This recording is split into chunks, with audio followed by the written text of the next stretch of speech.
they don't have the wombo combo between the Harif plus the Lunox anymore. However, they do have aerial denial because of condenser. The aerial denial comes from the Akai too.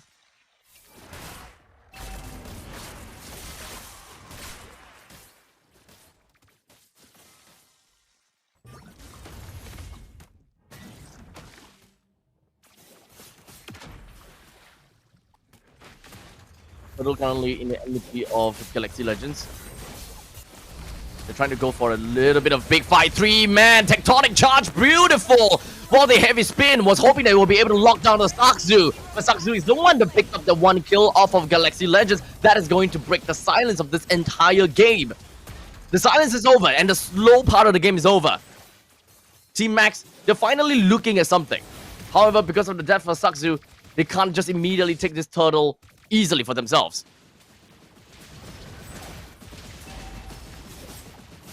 They have to play it fast, but of course not overly aggressive as well. Here comes Sakzu. Does have the electrifying beats. Take the turtle down. They're focusing down the condenser. Breaks him down easily. Exactly what they want. They want to pick up kills after kills after kills. The kills are one of the only ways that they are able to snowball out of control. Because their control on the river is actually not amazing. It's not amazing. If you consider the fact that we are looking at a CC versus a Lapu Lapu, you don't exactly outright win. While in the meantime, 1v1 between the Harif plus the Esmeralda, you don't win with the Esmeralda too. In the middle lane though, you do have a little bit of a better chance because it's a Grok and a Kiwi. They can clear pretty fast. However, Gato Kacha can clear fast because of his slam as well. That deals pretty good damage over time. And Valentina can just go in, hit once, and dash out. That should clear enough. That should clear fast enough.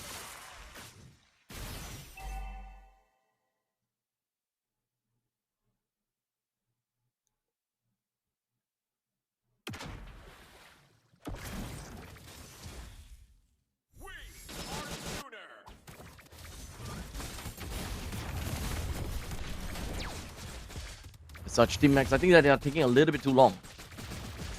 They are taking a little bit too long for their current win con. The win con is all about team fights. If they are unable to go for team fights, and if they are unable to win in some of these kills, and just completely take control, get themselves a massive amount of goal lead, then they're not playing the right game. They're looking for a kill on the Lewis, but I don't think that they are, okay, they are able to. Okay, that's good then. That's good. So now, the bottom lane T1 turret is finally destroyed. They're now definitely going to be looking at the middle lane T1 next. However, the turtle is going to come up soon. Galaxy Legends Lin is currently at level 10 as opposed to Sakzu at level 11. So in terms of 50-50, Sakzu does have the priority in taking down the turtle, but we still gotta have to really ensure and remember that Lin does have heavy spin. It makes things a little bit tougher for Sakzu to be able to snipe the turtle away. As such, Lin immobilized all the way through. Very good team play from the side of Team Max, ensuring that Lin would not be able to go in with the heavy spin and of course steal the turtle out of Sakzu's hands. No one died from the side of Galaxy Legends as of now. But with that turtle, it does give Team Max a little bit more of an advantage moving on to the mid stages of the game, which is right about now, right? 8 minutes into the game, that's mid stage.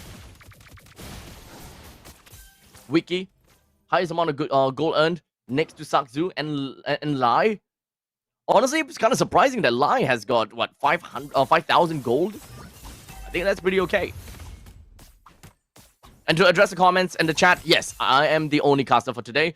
And probably by the end of, and even to the end of the playoffs. So you guys have me all the way through. So you guys are stuck with me. I'm so sorry, but you guys are stuck with me.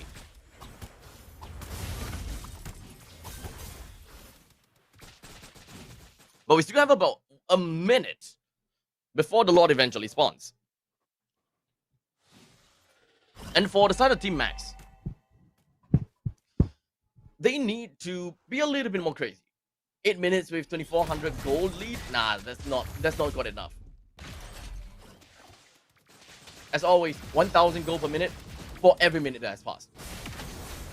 They need to catch up by about 6,000 gold. They need that amount in order to really stop Galaxy Legends from playing into their win con at about the 15 minutes mark. They need to do that. Typically, by the first Lord, you want to have a massive lead. If you do not, then eventually, I think Galaxy Legends should be able to pop off online at 13 minutes, and they should be able to do quite a number to the Sun Team Max. But good for Guardian's Barrier. That is going to be Lucky Condenser. However, the Revitalize will keep him afloat for now. And the time that Galaxy Legends have been waiting for, the Lord. One of the ways that Galaxy Legends can win because of the fact that they do have an Akai. Akai is a menace when it comes down to dealing with neutral objective. Even though they are a level behind, his heavy spin will ensure that Sakzu is unable to take the Lord down by his retribution. But we shall see if that's even going to be the case. All 5 members of Team Max is going to be grouping up down to the bottom lane, while Wiki have got plans of his own. Decides to head over to his own jungle to get a little bit more farm. He's still not there just yet. Needs more farm to be efficient.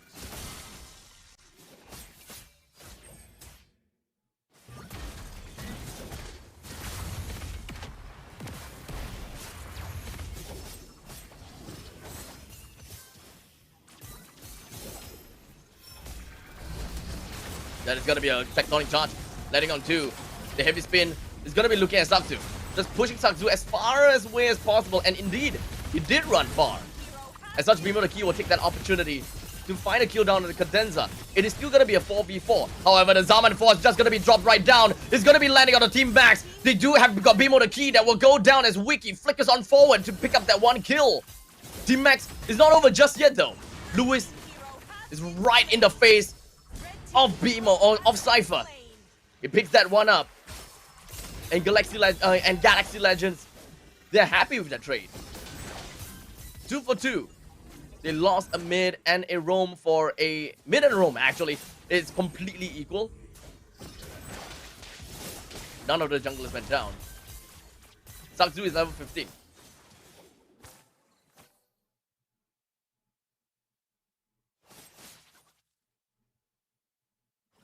Concentrated energy finally from the side of Sakzu. Lin is still level 12. Okay, finally 13, but is still behind. He is still behind. But Wiki should have enough damage to be able to help with the Lord as he drops down the Zaman Force while Lin opens up with the heavy spin. It's not going to be finding Sakzu anytime yet, so this is actually going to be opportunity for Sakzu to look for a kill right now as he pops up with the electrifying beast, focusing down onto the Lord. But the Lord is nowhere near lethal at this point in time. Lewis puts himself right in the face of Sakzu. Sakzu goes back into the Lord and takes that down. Cypher doesn't have a lot of HP as the CCU mute walks himself away. However, Lewis, he's immobilized thanks to Lai. But they can't stop him at all, but they will be able to bring him down. The tanky Cypher lives to see another day. The AOG from Cadenza gets him right out while Bimo the Key takes the T1 turret in the middle lane. About time. While Wiki drops down the Zaman Force, throws out the Synchro Fission. Doesn't do much to Cypher. Cypher is a little bit too tanky for him to handle.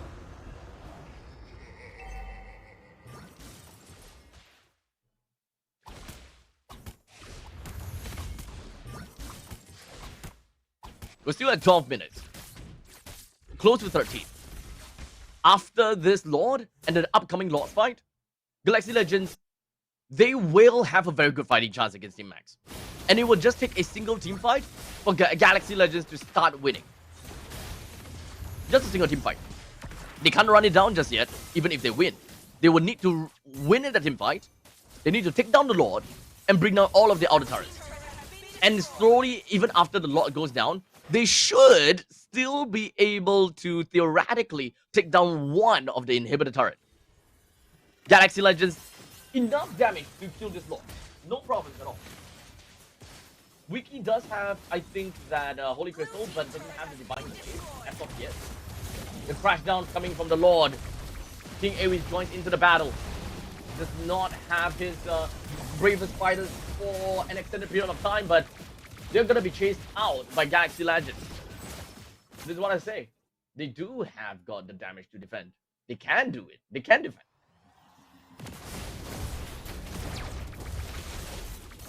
So with the middle lane coming in. Splits away fast. Louis deals in the top lane. And Team Max, they got zero value from their Lord. Absolutely zero value.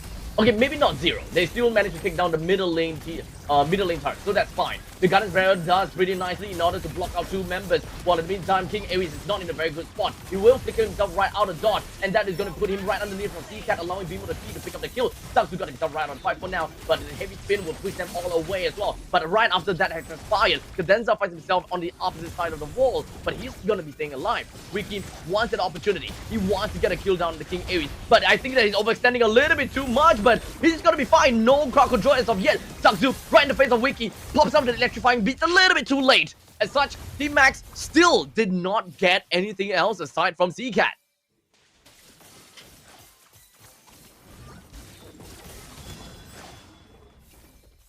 It's slowly working though. This defense from Galaxy Legends is what they need in order to drag on the game long enough to prepare for this upcoming Lord fight. This is a Luminous Lord though. Remember, this is a Luminous Lord. And Akai is currently at level 14. Almost at 15, but I don't think that that's going to matter too much. But if Team Max is able to immobilize him and take him down, that might actually be pretty bad, as he's just going to be popping onto the heavy spin. He runs away. He's going to be fine for now. But the AOG coming in from Cadenza will be able to land on the Sakzu, and that is going to get 1 kill for themselves. 1 jungler out, and they want a team fight. That's exactly what I'm talking about.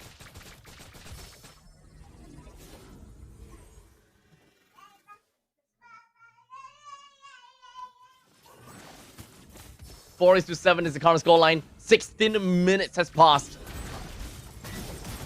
Technically, I'm not alone. I'll introduce you guys, my guest caster, if my guest caster would like to join.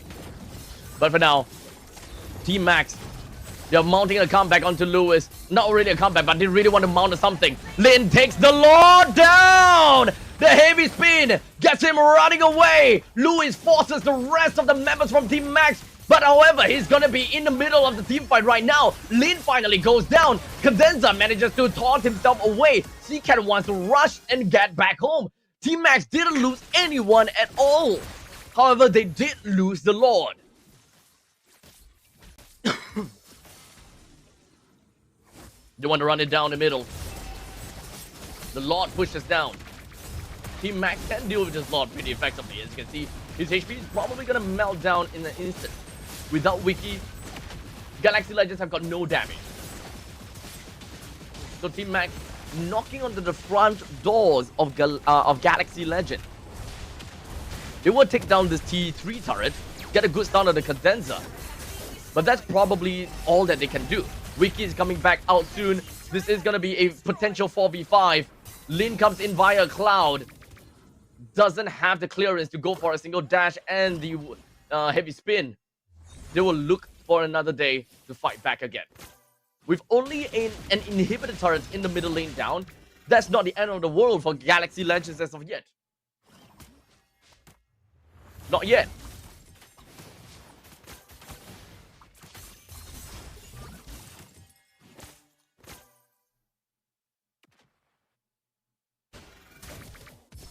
Game could pretty much drag on to 20 plus minutes at this point.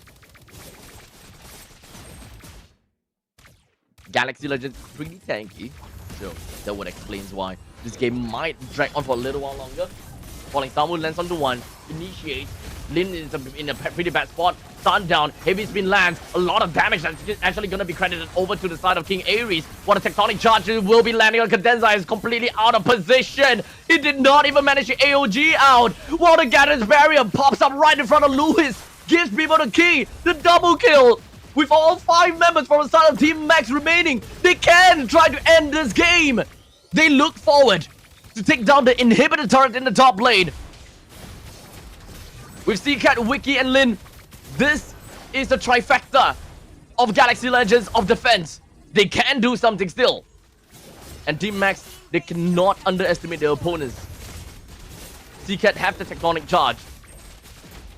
If the opportunity arises, okay, never mind. That is just a tectonic charge to run away.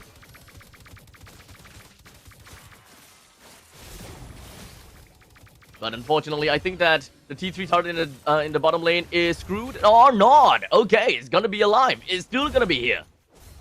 Beamer Key finally picks up that Holy Crystal. He's gonna go online now. Or he's gonna be more scary.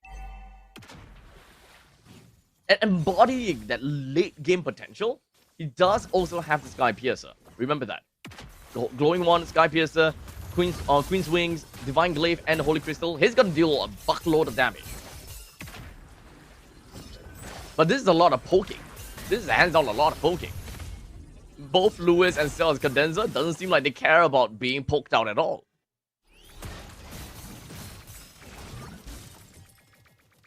But they have to watch out for top lane. Team Max, they need to play for the macro. They just need to drag on this Lord. This is an evolved Lord. Wait for someone to appear up in the top lane. Very likely it would be Wiki. He's probably the only one that can realistically be able to clear well. And the moment they find the opportunity, they will jump for it. I don't think Wiki showed himself yet. Now he showed himself. As such, Team Max, they are going to be putting themselves right into the face of Lin. Lin activates the heavy spin, and now the rest of Team Max, they focus on the Cadenza. AOG gets himself running away. King Ares goes in, bravest fighter, not going to land, and realizes that, hey, Wiki's coming back now. So now, Luis about to come back. Immobilize not going to land. A little bit of back and forth, push and pull. For Galaxy Legends, they managed to hold up for a little while longer, but the heavy lane up to the top lane is still apparent. So Team Max, now that the lane is coming out and the new wave is in, Team Max, they can try to continue on to this fight. Galaxy Legends, they know that this is probably now or never. As a tectonic charge lands onto 4, leaves Wiki as an alone ranger. Top lane pushes right out. Team Max don't even need to kill Wiki. They just need to pull him longer. And now Esmeralda makes his way to the core. Together with the creeps, Team Max take 1 game.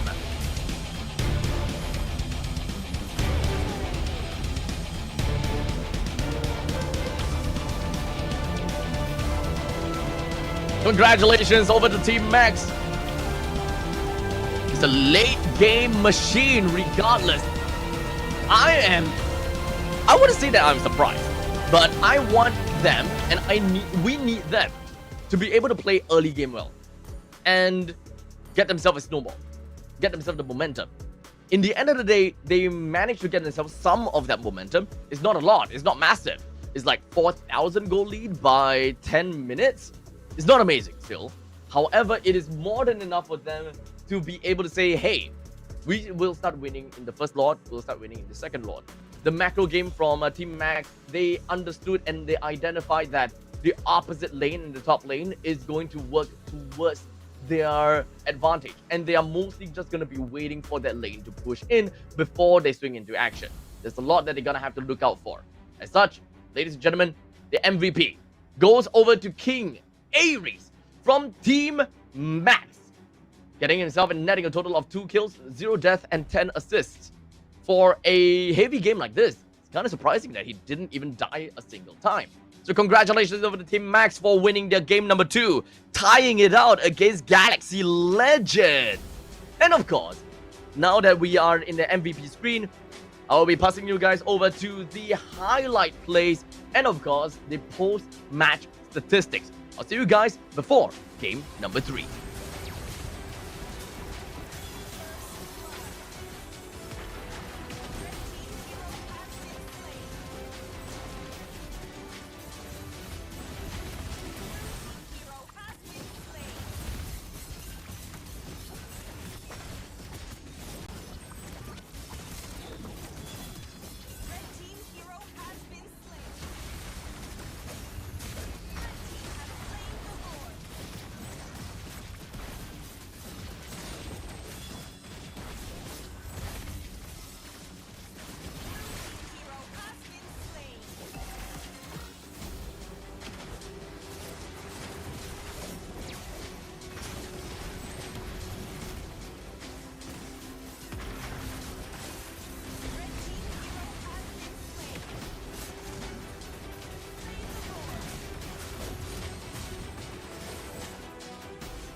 អរគុណច្រើនខ្លាំងមែនទែនទៅដល់ caster របស់យើងទាំង3រូបដូចគ្នាផងដែរឃើញថាជាមួយនឹងការប្រកួតរបស់យើងគឺឈានមកដល់ជាមួយនឹងវគ្គបន្តទៀតដូចគ្នាដែលឥឡូវនេះគឺជាមួយលើបន្ទុកគឺមួយស្មើតែម្ដងតែមុននឹងឈានទៅដល់ជាមួយនឹងការប្រកួតបន្តក៏យើងចង់សម្ភាសទៅកាន់ fan របស់គាត់ដូចគ្នាផងដែរជំរាបសួរជំរាបសួរតោះអញ្ចឹងអាចណែនាំឈ្មោះក៏ដូចជាមកពីធីមខាងណាខ្ញុំអាំរ៉ាមកពី Galaxy បង អូខេតោះ ខ្ញុំពីទូមកពី Team Mac ទីម៉ែកហ៎អូខេអញ្ចឹងឥឡូវអ្នកទាំងពីរអាចធ្វើការលាក់លយគ្នាណាអូខេយើងស្វាញ់គ្នាឯងតោះឥឡូវអាមរ៉ាមានអីចង់និយាយទៅកាន់ធីម៉ែកមកអត់ដឹងនិយាយអីបងដោយសារថ្ងៃហ្នឹងដឹងតែមកដើម្បីឈ្នះហើយហ្នឹងអូតោះសម្រាប់ធីម៉ែកវិញតោះសម្រាប់ Team Mac វិញចង់និយាយថា Team Mac លើកមុនបង្កើតសម្រាប់វាយ Flash តែឥឡូវបង្កើតសម្រាប់វាយ Galaxy អូវាយ Galaxy មិនប្រយ័ត្នតែមានសមត្ថភាពវាយទៅណាឥឡូវមួយស្មើប្រយ័ត្ន3-1អញ្ចឹងណាមែនអត់ Team Mac គ្នាយើងមួយស្មើនឹងឲ្យមួយហ្គេមមុនណាឥឡូវសុំយកពីឲ្យឡើងទៅមុនណាអើយថាមិនត្រូវដែរគីឡូ3-1យំទៅផ្ទះវិញដូចជាមិនទេដូចជាម៉េចដែលត្រូវយំអី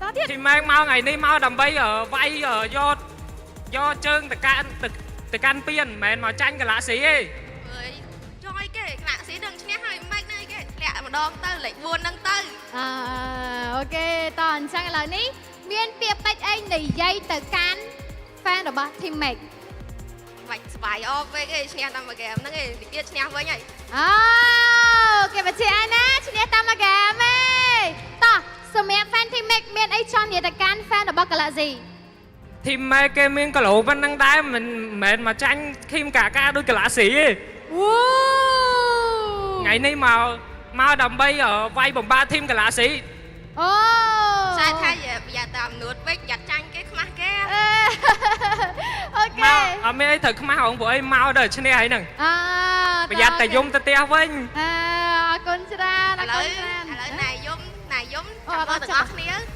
ចាំមើលទាំងអស់គ្នាអញ្ចឹងអូខេអរគុណច្រើនតោះអញ្ចឹងសម្រាប់ fan របស់ Galaxy គិតថាហ្គេមរបស់ Galaxy អាចធ្វើបានល្អអត់បើបានសុំសម្លេងហោមួយមក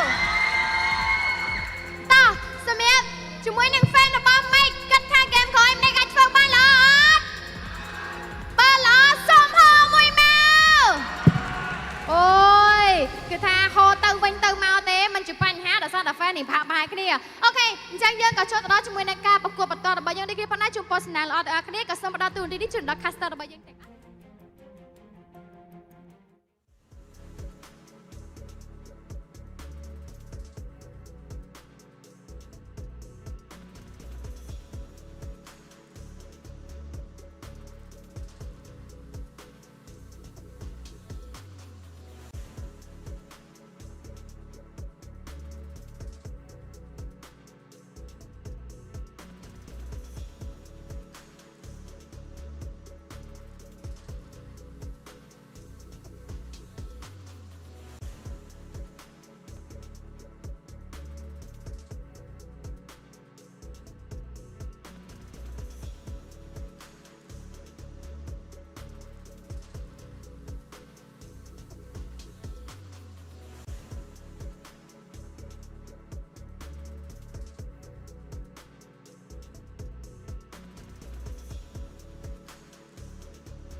And ladies and gentlemen, welcome back once again. Now, game number 3 is gonna go underway very darn soon. We hope that you guys had a great break thus far, as Galaxy Legends, they need that break for sure, as they did find themselves in a tough spot in game number 2. As much as possible, we definitely want to see, tougher and of course more difficult games. I like to see the players suffer. I want to see them, having the time of their life in their professional career and just be thinking like, did I do enough? That's the kind of thing I want to see. I'm pretty sure that the players have worked very, very hard in order to get them to where they are right now. But they have a bigger obstacle ahead. Right after MPL Cambodia, what waits for the champion is the M7 World Championship. And only the best of the best will get there. At this point in time, Galaxy Legend and CFU are the two teams that will be hailed as the favorites to represent Cambodia. If whether they will make it to that point, that is the question. Because CFU, they are already at the grand finals waiting for their opponent. While Galaxy Legend, they're still stuck here. They have to go through 2 more series, inclusive of this one. If the Team Max will be able to wait. Why is Sakzu's face so shiny? I need his skincare routine, dude. I need to see him again. His skin is flawless. His skin is literally shinier than the player pass. Dude, look at that. What's his skincare routine? I need that.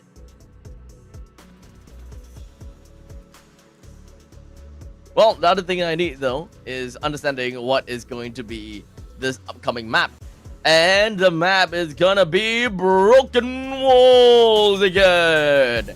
Going straight in for the drafting phase between Galaxy Legends versus Team Max.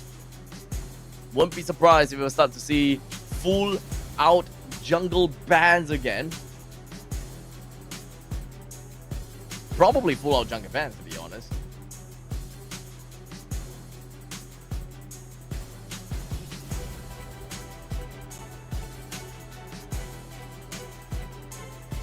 They call me a hero because I saved my nation from falling apart.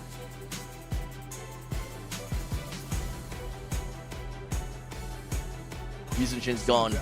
Hayabusa, Lancelot, they're gonna be gone soon. Oh! Okay, that's different. So technically, so baby, he don't have to ban another jungler. He don't have to. He can give it away. He can give the Lancelot away. Ah!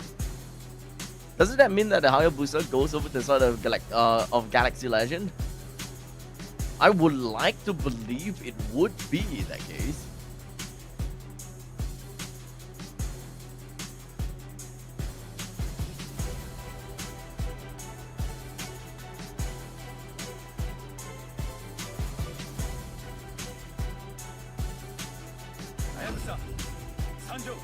Yep. Definitely. It's kind of a no choice kind of situation. You got it. It would definitely happen. It would definitely happen.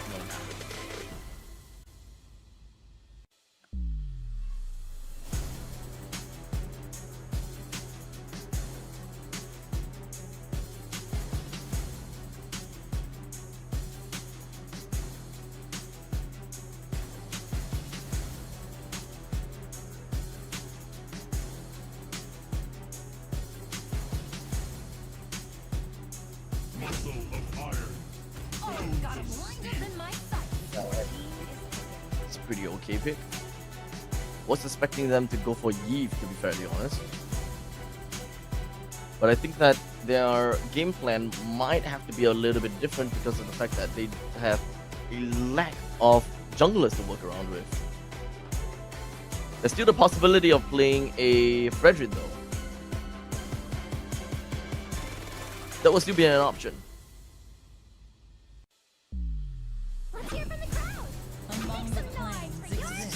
And Yves, okay.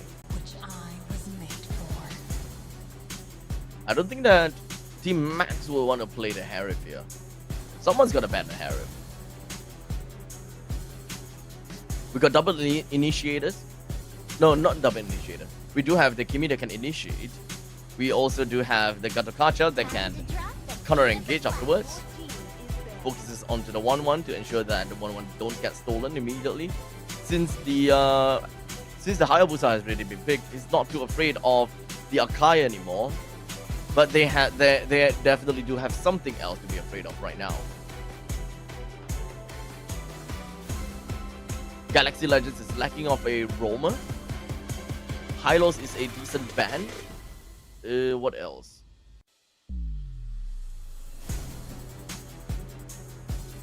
Perhaps a Khalid, because they do not have a follow-up. Yves is a pretty decent initiator. Harif's gone. Harif plays very well with inside of the RWM.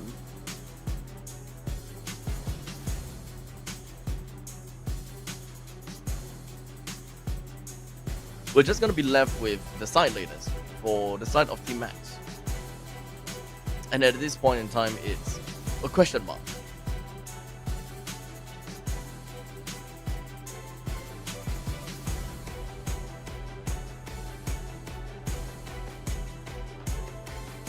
Honestly, Badang Roam is not too bad for Galaxy Legends as well.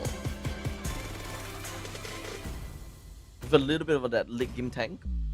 Got displacement on that. But I don't think that they are gonna pick like Badang in this game.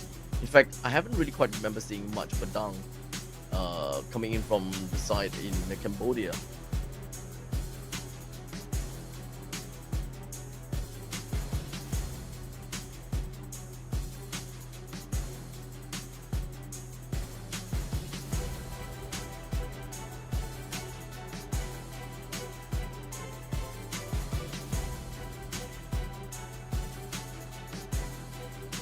Probably the Hylos.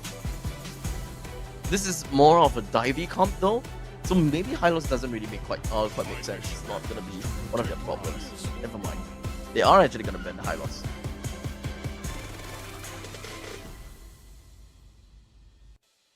So Granger might be a pick for Team Max. The fact that they banned the Hylos, it might not be a dive composition anymore. Might be a standard front to back.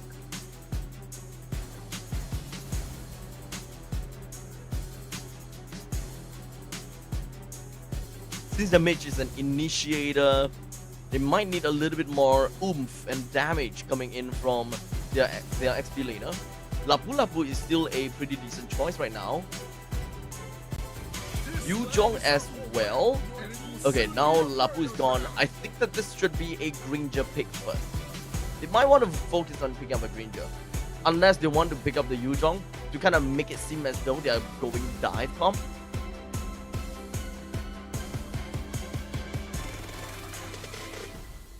Do they need Esmeralda? Oh wait, that's Esmeralda's banned.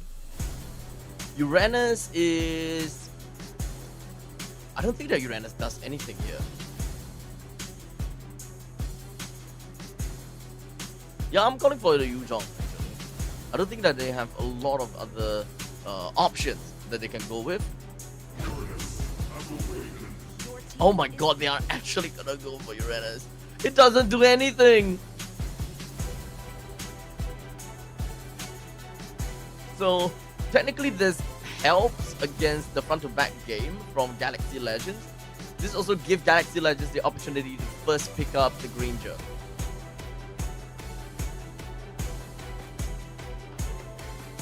You know what? Giving up Granger is not too bad. It's okay actually. They can pick up an Irithel next. And it works with this very... Oh, okay. CC in the gold lane, Alice in the XP lane.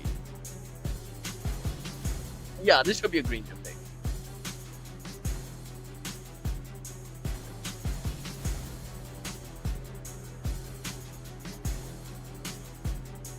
They can play for early game, but they also need kind of late game scenario, late game insurance. Unless they kind of want to go for what they have done in the previous game by going for late game using the Kimi. They do have an early game from the Joy. So this is an either-or situation. Do they want to have more insurance for the late game? Pick up the Granger. If they want to have more insurance in the early game, then go for another fighter role or fighter speed. So the fighter goal is going to be on the line, playing as the Ruby after all. So this is more early game centric composition. A Kimi that would need to pick up a Sky Piercer. While in the meantime, for Galaxy Legends, the way that they have drafted for themselves is playing a lot more into team fight. With that Alice and the Yves, they have very good initiate as well. They have very good engage and counter engage on that part. Hayabusa generally just does his own damn thing. While Hilda does have a burst damage that can realistically be able to deal with any other squishy heroes or very sustainable heroes such as Irubi here. And it's a good answer to this Uranus. The problem about Team Max is that they don't necessarily have an answer to Alice. They don't have burst damage that can deal with this Alice. I don't think that Joy has enough damage realistically to be able to deal with it. So, ladies and gentlemen, there we go. That is the draft that we are going to be looking out for in game number 3. We're going to go into the land of Dawn with both jungle in the opposite side. So Lin is going to be starting onto the orange buff, and for Sakzu starting at the purple buff. Team Max will end off in the gold, and oh wait, both sides they will end up in gold lane.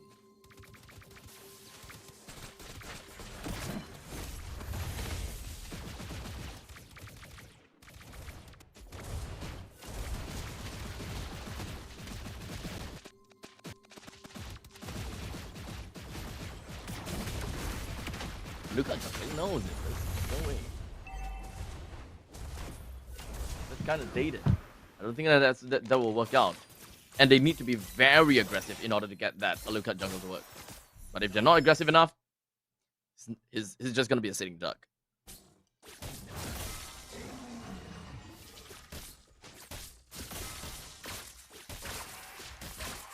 With the fact that both of the junglers are assassins, this should be a relatively late turtle, where both of the junglers will want to hit level 4.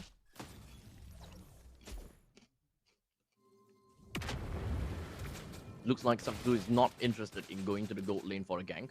And the Hayabusa as well. They're waiting for...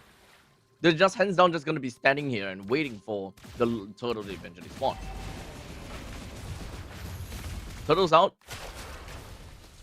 Joy is a lot faster in the purple buff.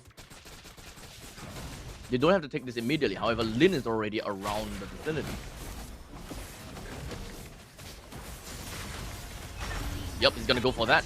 Unfortunately, no more dashes for Sakzu.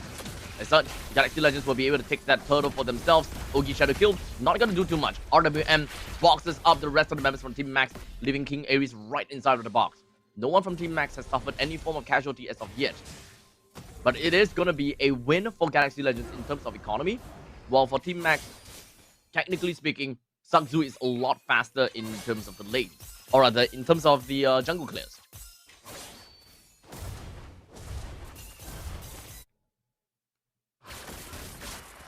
So because of the fact that he's a lot faster than jungle clears, he can actually try to go for this steal on the purple buff. However, Lin is right here already. Cadenza is doing a really good job to drive Sakzu away. And unfortunately, you know what this means? This means that Lin is actually ahead in terms of jungle clear. That move from Team Max is very unfortunate for Sakzu himself. Cadenza did a very good job in that defense.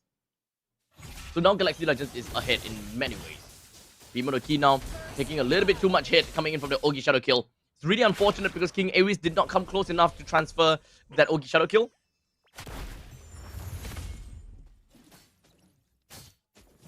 As we take a look at the items, Biminoki gonna wait a little while longer before actually going for the Sky Piercer. It's not time just yet, but everyone else is still building up to it. Cypher does seem like he's gonna go straight for the Dom Eyes first item, considering that you are dealing with Wiki, Cadenza, and Lewis, all of which are gonna be healing related. A lot of spell vamp and a lot of regeneration. Same could be said about Team Max, right? Cypher, Lai, as well as King Aries. They have good amount of regen.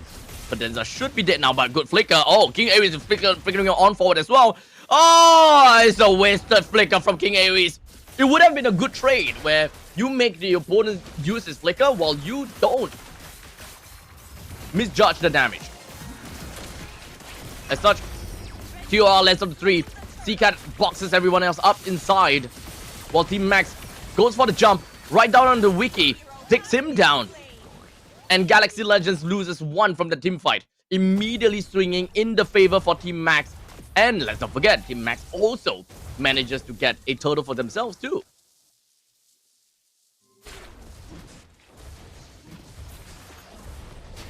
Tiny victories, I would say. Tiny victories. These small little victories can eventually help them to move forward. Lai, highest amount of gold to earn. But unfortunately, the next 3 are Galaxy Legends members. Trying to take down the T1 turret as soon as possible, but it's not going to be easy. But Wiki joins in. Good stun! Just to make sure that Wiki will be pulled in by the traction pulse. Cypher gets away with just a sliver. I don't think the Condenser will be able to do anything, despite the fact that he's up in the top lane. Cypher has already went back home. Sakzu is dead? Blue team turret has been destroyed. Not a good trade then. Absolutely not a good trade. And now Team Max is potentially going to lose their purple buff. Cypher goes right in with the AOG. But Lin, retributions down onto the purple buff. And now Team Max, they lose out on one. One big buff for the side of Sakzu. Jungle's ahead. Now we have the jungle diff.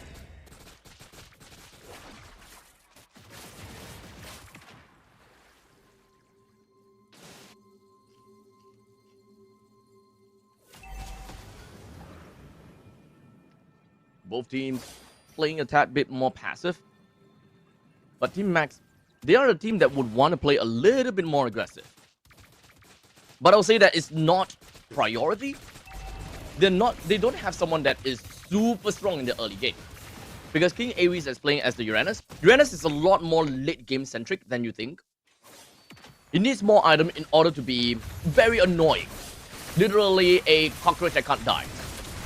But here comes the 3-man TOR from the side of Galaxy Legends. But Sakzu, he will still take the turtle for himself. We have a couple of trades. As such, Lewis will go down first. Cadenza is looking at a little bit more difficulty. And now he will still burn to the hands of Bimo. Traction Pulse not gonna hit on the CCAT. Cypher pushes CCAT all the way backwards.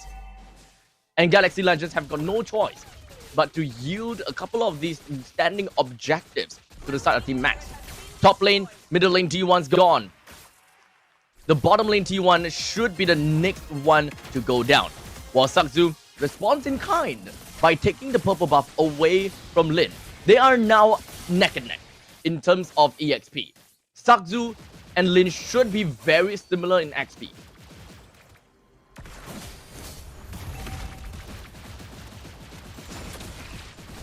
Three-man TOR. Big middle key. Hops away. But nothing too common from the side of Galaxy Legends as of yet. Team Max, they will respond in kind though. RWM right down. Sakzu dashes away and so will Cypher. King Aries now bumps in. We'll be able to push CCAT and Lin away, but this is not going to lead to anything. This is just mostly just annoyance. Hands down, just annoyance. This might go very well as Sakzu takes another turtle, or rather takes another buff. Now Lin is behind. Very behind, right? I would like to believe that.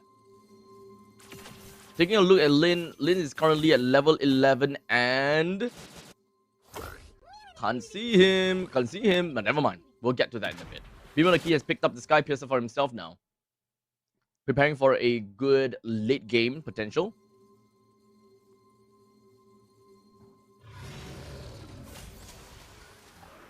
Lin is 11 and slightly above half. So it's technically 11.5. While Sakzu just reached 12. But he did finish his purple buff first though. So he somehow manages to steal away from Lin. He did manage to steal, but Lin is still at level 11. And I think that is going to be the main idea. That is still a very good thing. Which means that Team Max, they should be able to take this lot down, no problems. But after taking down this range minion, Lin is now at level 12. Neck and neck. It's fair game now between the two junglers. They should be able to go for a 50-50 lot still retribution fight. Sakzu is literally just tickling Lewis.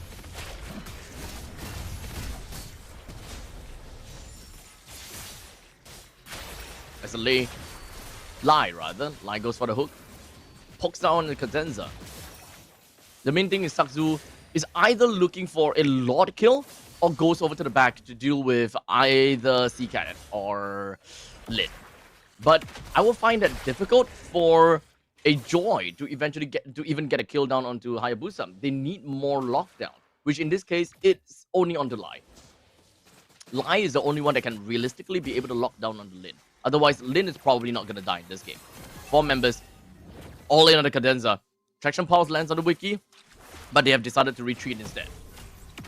Play a little bit of a longer game. Lin heads his way all the way down to the bottom lane. He's reaching level 13. Team Max, they need to blitz down this Lord. If the side of Lin were to come in just in the nick of time, then this Lord is going to be crediting to the side of Galaxy Legends ASAP. But very good job coming in from the side of Uranus from King Ares. Just blocking and ensuring that Lin would not be able to come close. As such, Sakzu takes down the turtle. With the AOG that lands, Cypher now in a pretty bad spot now. Wiki takes the kill down onto Cypher. The Ogi Shadow kill lays down onto Lai. Not quite enough to get a kill, but flickers on forward from the side of Lai, hooks down onto Wiki, and credits the kill to Bimo the Key. That is going to be the stack up onto the Sky Piercer.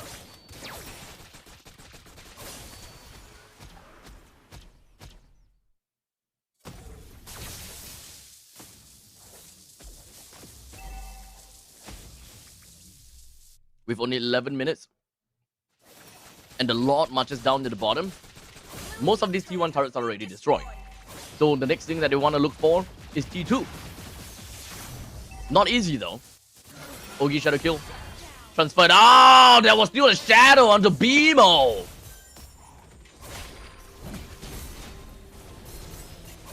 As of now, I don't think the Team Max will be able to continue on forward in the mid lane push anymore.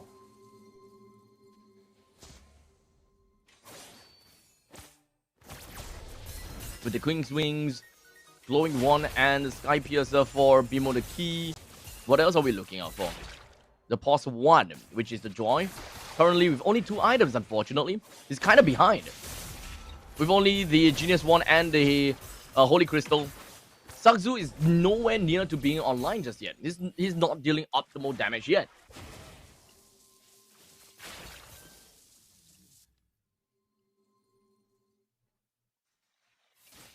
As such, Galaxy Legends should be waiting for the next Lord. They have a lineup that is very strong for Lord. It's very difficult for anyone to kill Lewis, Cadenza, and perhaps even Wiki. And I mentioned this before. Team Max, they lack that burst to kill Lewis. They lack that shred to do anything to Cadenza. The only thing that might work out for them is the fact that they do have the Dom Eyes.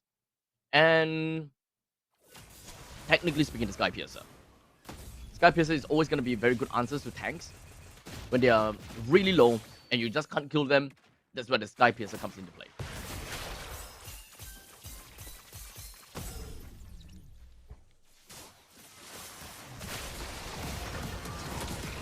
Alice, I don't think he's going to go down that easily though. With a 2-man TOR transporting himself all the way back. The AOG coming from the side of Cypher will land himself right in the face of Cadenza. They're slowly shredding him down, but Galaxy Legends themselves, they will do the same thing to King Ares. But it's not quite enough to kill Ares at all. I guess the burst damage from Condenser is just not enough to kill King Ares. They need more firepower. A lot more. And unfortunately, I don't know though, because Wiki playing as the CC is supposedly the kryptonite of these tanky heroes from the side of Team Max. So we'll see how that's gonna go. The Ogi Shadow kill is gonna be landing everything down onto Sakzu. Wiki picks up the kill, and the credit for that kill is a 1-for-1 trade between the jungler and the mid laner. Lord is still open. I'm Offender lands on the Lewis. People the key picks up that kill. Even though Team Max, they do not have the jungler, they still have got man advantage. That number advantage should be able to drag on the game for a little bit while longer. Wiki's tough. He's very tough. 1v2. It's not going down without a fight.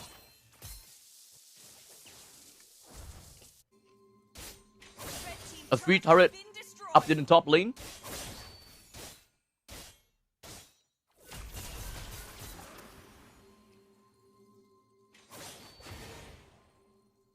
All Galaxy Legends have to do right now is to ensure that Lin has all the farm. He is the position 1 after all. Pos 1 Lin, Pos 2... Honestly, I would say that Seek Hat is position 2. It's probably the next one that is most important in getting a decent farm. Because they're lacking so much damage, right? It would be a Yeeve's role to deal massive damage to everyone. Especially since you have Lewis that can land a very mean TOR. You need AoE. Condenser walks in the face of the opponents, everyone just flying up. Sucks to take down the Lord. And a lot of people from the start of Team Max, they are inside the box. But Lai and Cypher, they are still alive. The AOG from Cypher gets him away, but Lai will still go down to the Ogi Shadow kill. Galaxy Legends now runs right into the face of Team Max. Lin picks up a double. This is a great way to continue on forward. Might be able to credit a triple, but he does not have more of the quad shadow. So King Ares will walk away from all of that. Unfortunately, they still have to defend against this Lord. Hayabusa has 11,000 gold, followed by a CC with 10,000 gold. He does have the Sea Halberd. So Wiki does have damage.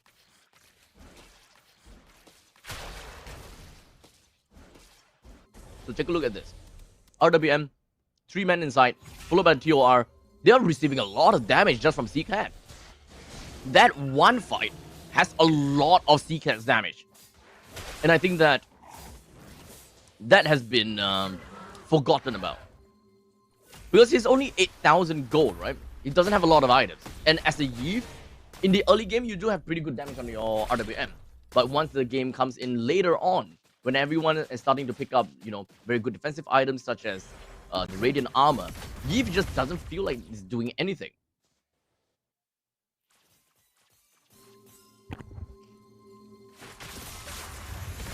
However, the main thing about Yeeve still is about number 1, initiation, number 2, disruption, number 3, anti-heal. The main thing that they need from a Yeeve is the glowing wand. Anything after that is all just but a bonus.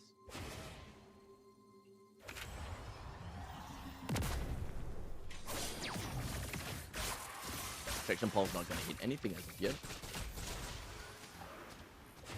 Team Max, they are still looking to get a lot more gold for themselves. Playing the map around. Not much macro game as of yet. Just farming the lanes and farming the jungles.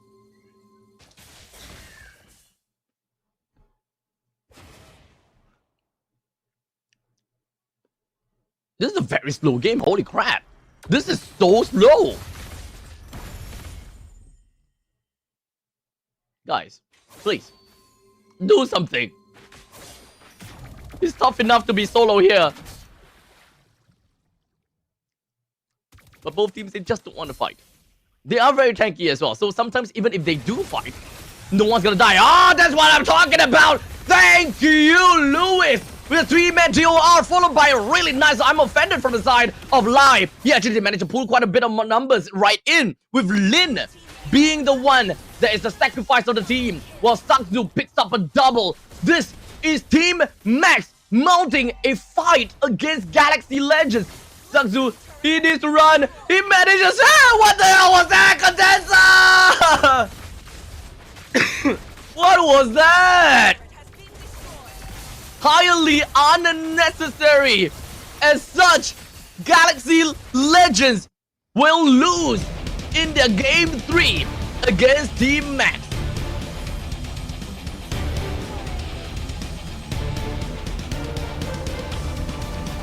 What did I say, boys?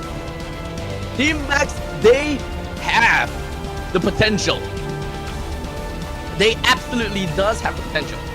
And I saw someone in the chat that did mention that Team Max is actually built up just so that they can beat CFU.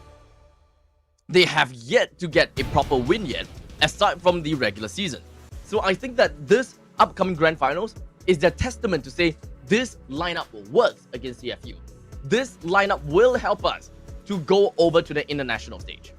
And remember, any team that goes over to the international stage naturally gets a power up because they're starting to see the world. They're starting to really try things out in a heated spot. And that is where you will really start to learn, both for the players and for the coach themselves. So I'm really looking forward to see Team Max actually being able to win in this series. We'll see though. Don't want to get too ahead of ourselves. As for now, we want to give a huge shout out over to Bimo the Key, the mage player of Team Max as the MVP with 6 kills, 2 deaths, and 6 assists. Congratulations as we now reel in the highlights, and I will leave you guys with the highlights and the post-game statistics. I'll see you guys before the start of game number 4. You're watching MPL Cambodia Season 9.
All right, ladies and gentlemen, welcome back once again to MPL Cambodia Season 9. My name is Abstract, your caster for today, and we are going to be looking at game number 4 with Galaxy Legends taking up game number 1 for themselves, and Team Max is starting to mount up a comeback with 2 games won in consecutively, right?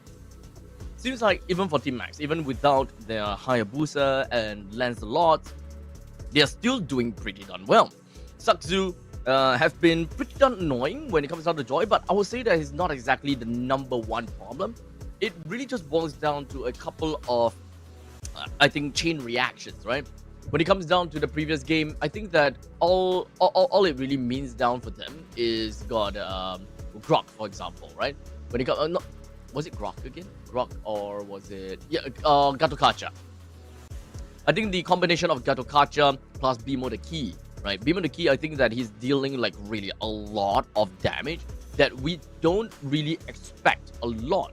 As if we were to kind of go back and take a look at statistics, the amount of damage dealt for the side of Team Max, the highest damage dealt is actually still gonna be Sakzu. So he has been dealing a lot, and so is Lai, right? With 69,000 damage dealt for himself. In fact, almost neck and neck together with Sakzu. So having a gold lane Ruby like this is actually pretty darn sick.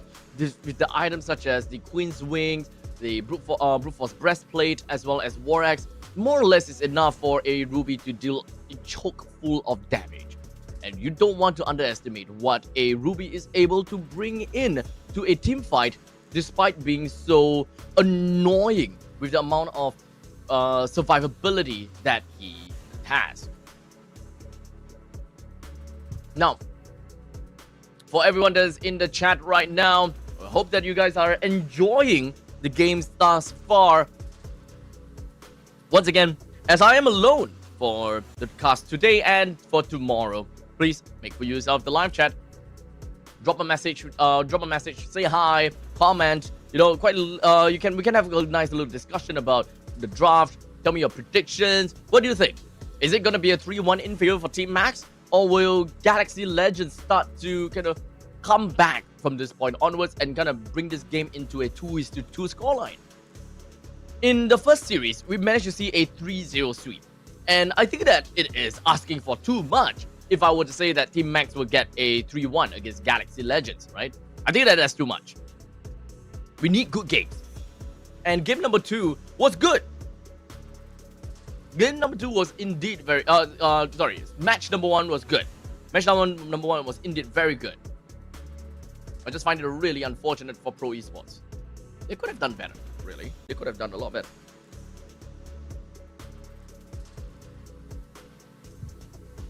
But as we are getting the lobby readied up, we're just gonna be talking a little bit more about the teams here, right? Because right now, Galaxy Legends, they are facing relegation. They are at the point where they may potentially just be knocked out of the playoffs. They didn't even make it to the semifinals or anything, but they might just be knocked out right here, right now. Just one more good game coming in from the side of Team Max is going to change what Galaxy Legends is, because they are strong in the regular seasons. No one would have thought that they would drop, but right now, Team Max, they're about to make a change and rumble Cambodia. Let's jump in and take a look at the draft with Fanny, Grok, Kimmy. Wow, that is respect. Let's not forget, we also do have the Baxia, Lancelot, and Frederick that has been banned. Hayabusa is still gonna be available. Gatokacha stolen away from the side of Galaxy Legends. Should eventually be an R2 Hayabusa pick here. I think that they will want to give Sakzu the Hayabusa. Since the Kimi is currently not available anymore, I don't think that they will want to give the Yiv over to Galaxy Legends as well. But there's CC too. a CT together with Five. However, you can't go wrong with a... Nah, I don't think that you want to pick a Eve here. Picking a Eve into a Garakacha is kind of rough. Very rough, as a matter of fact. Yi Sun shit! Oh! Okay! Not what I was expecting.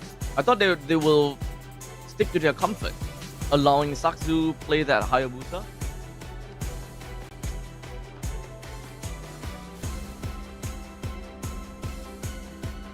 Yip and Harif is both available, but they don't actually have to step pick that, since they do have B4 and B5 that they can pick together. So they can kind of go for both of the XP laners, both of the side laners. No. One roam, one gold. No, you don't pick the gold, you don't pick the marksman.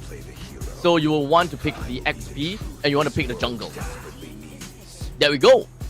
There we go. They're preparing. They're setting it up.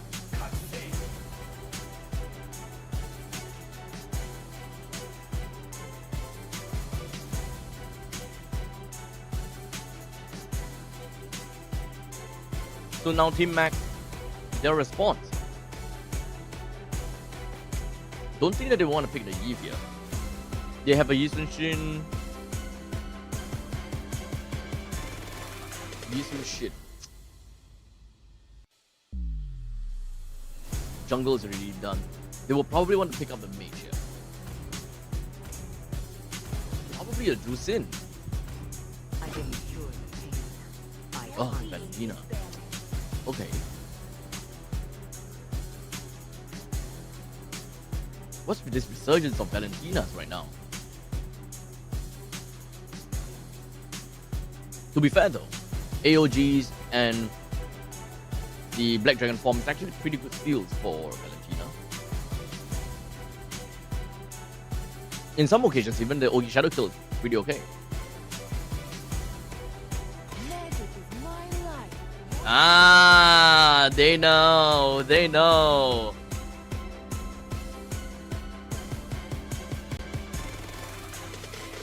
Next one should be a Granger ban. Team Max will go for the Granger ban. I think that they don't mind giving the Eve over, because there's no one else in the gold lane that really requires this kind of open I would say open area. I think Irithel can benefit from that, but not necessarily needed.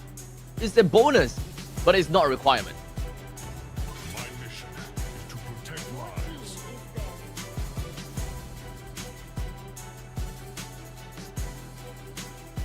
Probably a Granger ban from Team Max. And for the side of Galaxy Legends, what are we looking for? One side lane and one roamer. Yeah, banning out the Hylos is a good call. The way that they are playing right now does seem a bit of a front to back. They need a very tanky front line. They also need some initiation. They do not have that initiation right now.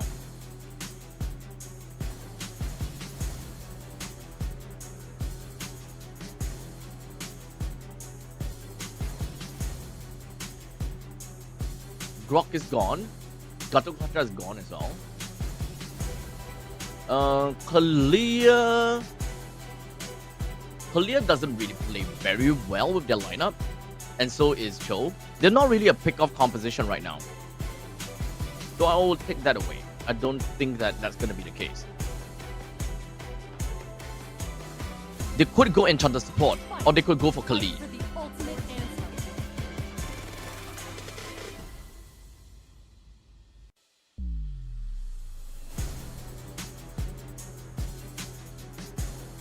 They might leave the room for the final pick and just kind of go with one of the other side laners. The other side laners gonna have to be a fighter side lane. Oh, they actually go for Khalid roam first. Okay.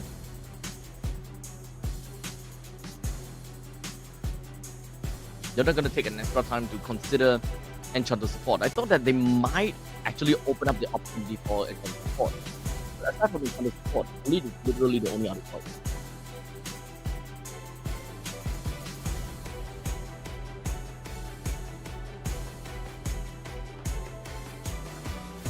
So in terms of mage, if they're going for a front line like this,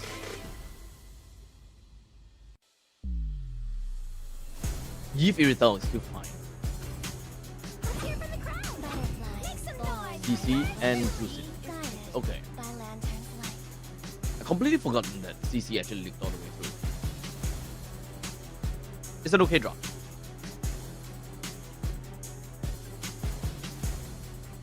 So now fighters to fighters, right? Ruby is still available. Quite divey from Galaxy Legends. Ruby is not too bad. I think they can still go for Ruby here. Ruby Gold. XP Lapu Lapu. Roaming Kali. That's my lock. Ruby is good. They need some form of crowd control. Oh. But why? Why do they want to do that?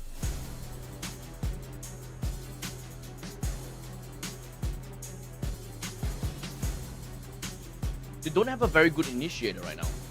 Oh wait, they have Khalid, right? They have Khalid. Khalid can initiate. They will then follow up with Lapu Lapu. Eventually, the Valentina can also use the AOG or the Black Dragon form for a secondary follow-up. But Xbox is probably just the pure damage dealer. It's still within the same realm of needing a damage from the Ruby. It's gonna drag on a little bit, but it's not too bad. Galaxy Legends, they're not a very tanky drop. But once it goes to the late game, CC, Gatokacha, and Yuzhong, they can be considered as a pretty tanky drop. So, Xbox is not out of the question. It's not weird or anything. I think that this is a draft deck plan would definitely work for Team Max regardless. As such, ladies and gentlemen, we're going in to the land of dawn.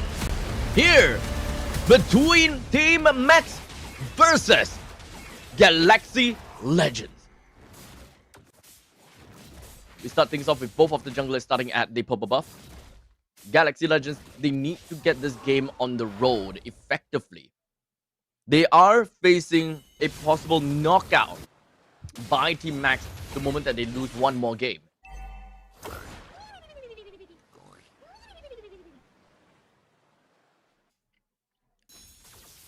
In terms of the way that Team Max plays, this is very likely a front to back. This is very, very likely a front to back. With the fact that they have Sakzu as the Yushin. Clear out the front line first and then eventually move on to the back.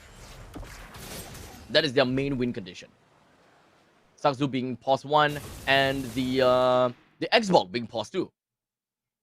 Being able to just kind of wipe everyone else out with the last insanity is obviously going to be a bonus case. However, the main thing is that you want Sakzu to go online and you want Sakzu to stay alive throughout the entire fight, dealing all of these passive bow and glaive damage.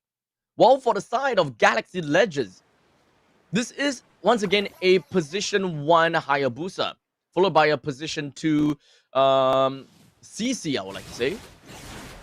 So this is not my favorite. In fact, I never really liked a position 2 CC, especially if your mage is not a damage mage.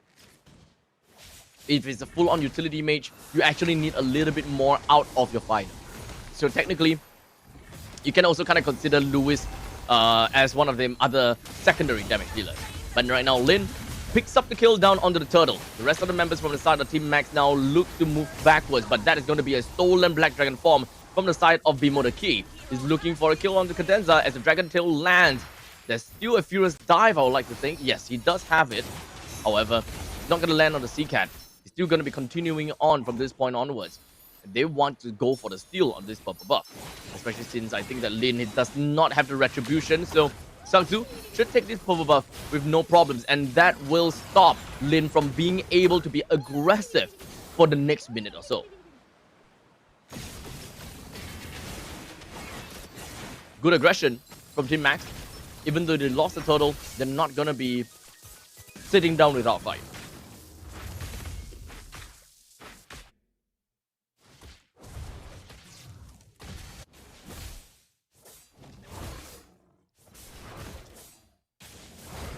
In terms of lane priority, Galaxy Legends have a very strong priority, right? With the Katasacha and the as well as the Jusin, they can definitely just melt down these creeps through damage over time. Cypher and Beam of the Key is mostly on the burst damage onto the creeps, but however, it's very common.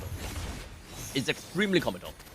Meantime, here we have C-Cat go straight in for the jump. Cypher right in the middle pops up into the Quicksand Guard. Takes a little bit of that Ogi Shadow Kill Ogi Shadow Kill procs and keeps Beam of the Key alive.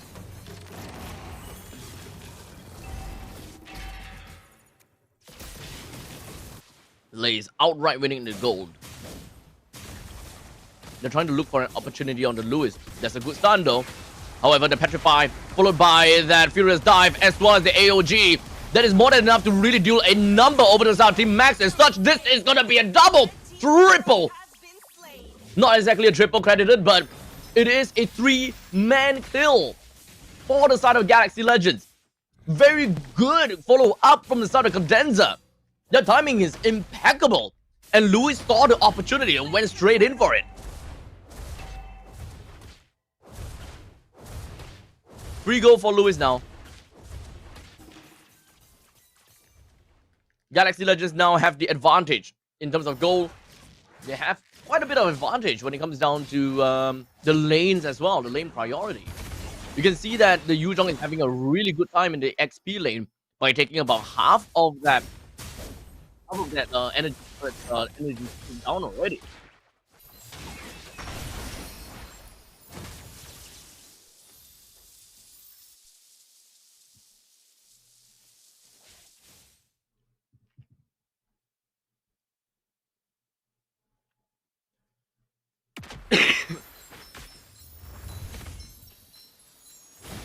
As we slowly move on forward, Team Max, they are looking for that small little opportunity.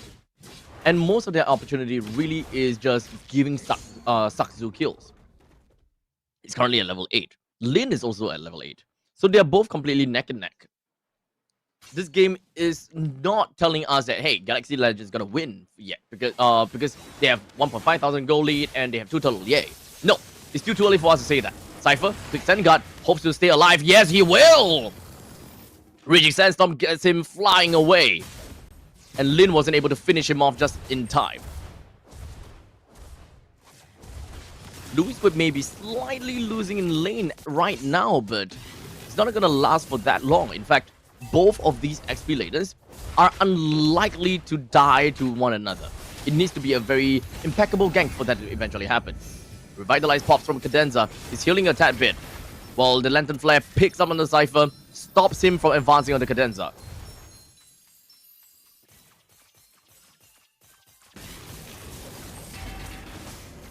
With the turtle about to spawn, Galaxy Legends looks for more opportunities to eventually be ahead of Team Max.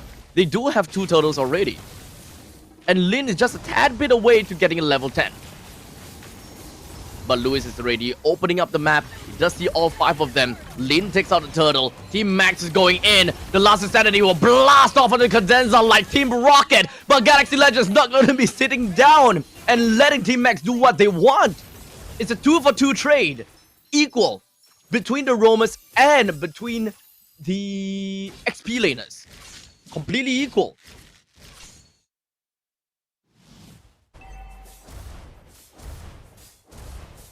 But what is going to be the payoff? Galaxy Legends gets bottom lane T1, while Team Max, they did not get anything else. So the good thing is Galaxy Legends, they found a payoff. They translated those kills and those fights into a neutral objective. and a standing objective. And now Wiki finds himself in the top spot. No, he's running away. Small little death. That helps Team Max a bit here. But that's not gonna get them out of a sticky situation just yet. We're looking at what, 2,000 gold lead in favor for Galaxy Legends. They should be able to get a little bit more if they were to bring down this T1 turret up the top lane. They might want to get a kill onto Cadenza. Cadenza is playing with fire, but it does have Revitalize and the AOG to run away. But no one else is coming here except for CCAT. He will go down to the burn of Lai as he goes into last insanity. Lai now gets himself right out of the fight without any of that Firaga armor. He knows that he is very vulnerable. King Ares got a little bit too far in that fight, and now he goes down. Team Max focuses on the target next, and that is a killing spree for the side of Sakzu. Cycled out Wiki with 10 seconds left on the clock until the Lord eventually spawns. I think the Galaxy Legends should have CC back with them the moment that they start to go for the Lord's fight. So it's not going to be too big of a deal. Bimonoki picked up the Ogi Shadow kill off of Hayabusa, so he does have an escape strategy to work for him. A little bit of the iframe.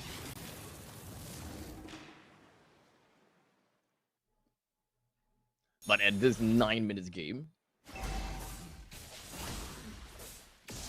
would not expect to see any form of wipeouts as of yet.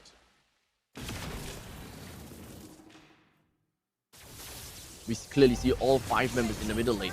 They try to bring down the T1 turret in the middle lane, which they managed to successfully do so. Cypher finds himself taken down first before any form of lockdowns happens. With 1 man down from Team Max, that is a massive number disadvantage. And Lai, or rather Lai, doesn't have a lot of the Firaga armor to work with. So Galaxy Legends found the opportunity. They're now going to be taking out the Lord, and the Black Dragon form appears soaring up into the sky. CC immunity from the side of King Ares, who wants to go for C-Cat. But I don't think that he will be able to get out of this alive as the entire Galaxy Legends crumbles and collapses themselves onto Lapu Lapu.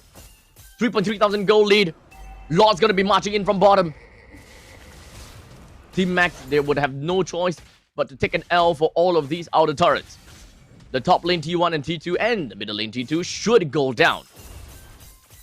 If whether the inhibitor turret will go down, well, that is going to be the question. Looking at their draft, I think that they can defend. Cypher can wave clear, Lai can wave clear, Beam on the key can wave clear, Sakzu can wave clear, King Ares can wave clear as well. Although it's a little bit slow, but it's not too bad. It's not too shabby. A wave clear is still a wave clear.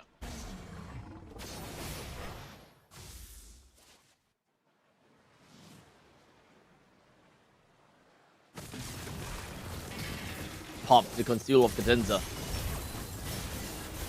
Looking to bring down Team Max right underneath the turret. Siege minions will go down. That's the end of the middle lane push. But there is still the bottom lane push. King Ares had to resort to using the bravest fighter to bring this Lord down. They will lose a tad bit of HP off of their turret, but it's not that big of a deal. It is still a very impeccable defense after all. Still too early for Team Max to go down.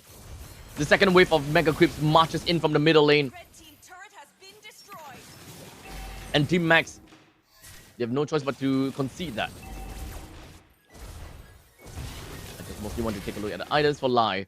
War Axe, Brute Force Breastplate, and Oracle. In the meantime, for Wiki, War Axe, Brute Force Breastplate, and the Hunter Strike, he's clearly a bit more ahead. A bit more ahead. But the difference is between a damage item and a sustainable and a sustain item. The thing is, Lai picking up the Oracle just improves and increases the Firaga armor HP by so much.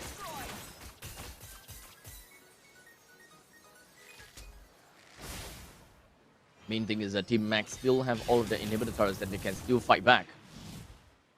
As long as they have those, they're not afraid of any natural incoming pushes. That is a slow push that they're setting up.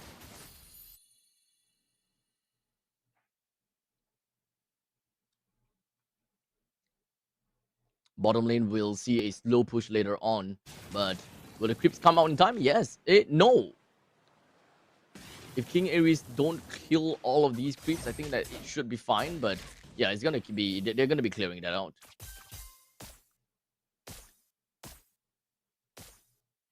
They need to be setting up the slow push down in the bottom lane if they really want to get an advantage on top of Galaxy Legends. Because we're talking about a Hayabusa after all. Hayabusa can go down to the bottom lane pretty fast and join up again in the Lord's Pit later on.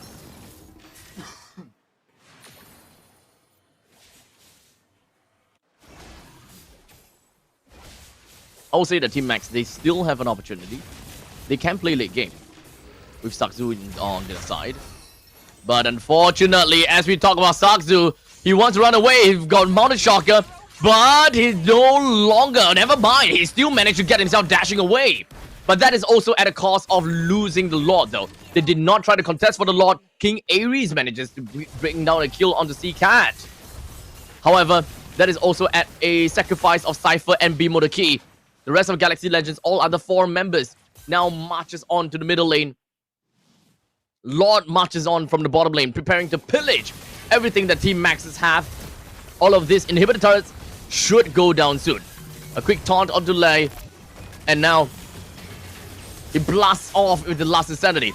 Eats up most of the Ogi Shadow kill, but he does have immortality, so he will be fine for now. Sakzu picks up the kill on the Wiki. 2 men down already. Had to commit into the Black Dragon form to get himself out of that fight. But the Lord will take the inhibitor turret down. They were so close though. And unfortunately, the next Lord is gonna be at the top lane. So this inhibitor turret destruction down to the bottom lane is gonna bite them real bad. A naturally losing lane in the bottom. They really need to keep an eye out of that lane in order for them to realistically be able to do anything.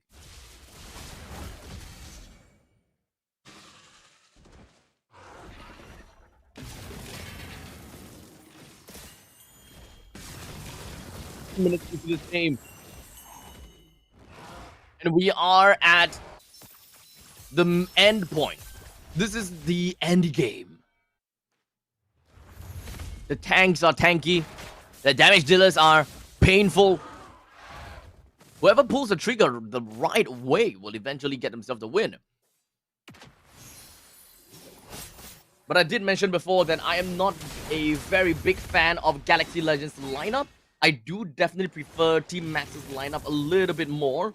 They have good burst damage from the Last Insanity. They have a very good scalability in terms of passive damage from Sakzu.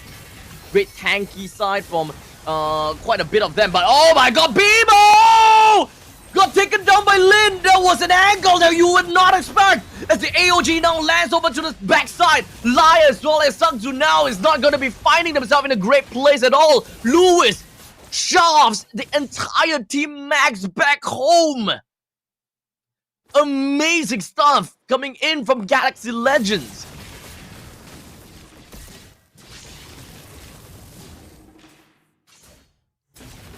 And because of that, with a small little cycle onto the side of Valentina, will he be back in time though? That's the question. Oh yes, he will. He will be back in time. So this Lord's fight might actually be the final Lord's fight. We keep an eye out for the main engagers. It's either gonna be Cypher or it's gonna be Lewis. Lewis's Black Dragon form is going to mark the start of a combat. It does not technically do anything, but it's just zonal and zonal advantage and information. But CCAT can do that as well. He can absolutely just do that. Literally just go straight into the opponent's face, pick them up, slam them down.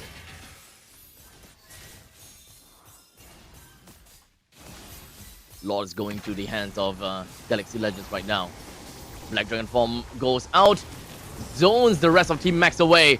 And now Lai, he looks to put himself right in front of Wiki, but will Sakzu make it in time or not? I don't think so. The Lord goes over to the hands of Lin. Sakzu stays himself all the way at the back, and he understands that he is playing as the marksman of the team. He needs to be alive as much as possible. He wants to go for a glaive hit down on Lewis, but he wasn't able to. Unfortunately, C-Cat picks up a double kill, and now the rest of the members of Team Max, they are at behind. Saksu picks up a double, but right now, he will continue to put himself onto the purple buff. Lin goes in to slay down on the King Ares. Is left with 3v2. With the Lord that will be marching up in the top lane. Cypher, BMO, and King Ares, they will not be able to come back in time. They have to deal with a 3-member lineup for Galaxy Legends, as well as the Lord that will be marching in together with a very heavy amount of creeps. I don't think that it is possible from Science Saksu, but they aim to go for a kill onto Lewis. However, the shard residue did build up. And Team Max, they're coming back. Lost Insanity. Blast Lewis into oblivion. The barren wasteland from the start of Team Max proves to be difficult to manage. But the rest of Team Max, they're back. They're back for a defense. It's not the end game yet. It's not the end just yet. Team Max, they are desperate. They know that they are this close to getting to where CFU is. This close. The moment they're done with this game, they face Pro Esports. As such now, Team Max, their desperation is showing. King Ares got picked up. AOG buys some time. Ensure that King Ares is gonna be fine. Saksu kicks that skill down onto Cadenza. Most of the members for the side Team Max, they don't have a lot of HP to work with. As such, taking a kill down on Cadenza is good enough. They're gonna have to go all the way back. Go back home. Do not continue this battle. So at least, Bibo the Key, he managed to get the recall back home. As now the Black Dragon form emerges. They might be able to do something here. No. Galaxy Legends, they did not. This is big for Team Max. This is huge. No Cadenza for the upcoming battle.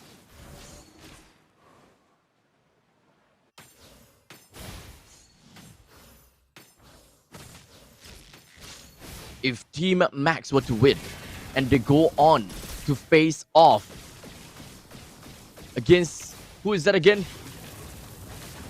Pro Esports. They did lose against Pro Esports, so that's the problem. But perhaps they will be able to fight back a little bit stronger. We haven't seen Team Max going up against Pro Esports just yet. We'll see whether that's gonna be the case. As now Lewis puts himself right in the heart of Team Max. He goes into King Ares. He moves on to the next one. Now he's looking at Cypher and possibly Lai. There's assistance. Getting himself yet another kill. The winner crowd is brought from the side of Lai. It is not going anywhere. Ladies and gentlemen, the rundown of Galaxy Legends, creating a cosmic surge as they blaze through this game. Number 4.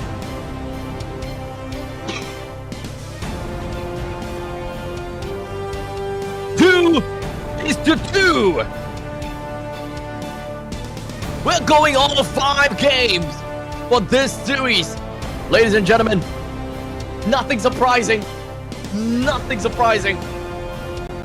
This is what we expect coming in from MPL Cambodia. Every game is gonna go down to the wire. Everyone's power level is just so similar. Coming here in this playoff, I don't know who's gonna be the champions anymore. Will Galaxy Legends move on next? Or would it be Team Max that moves on next?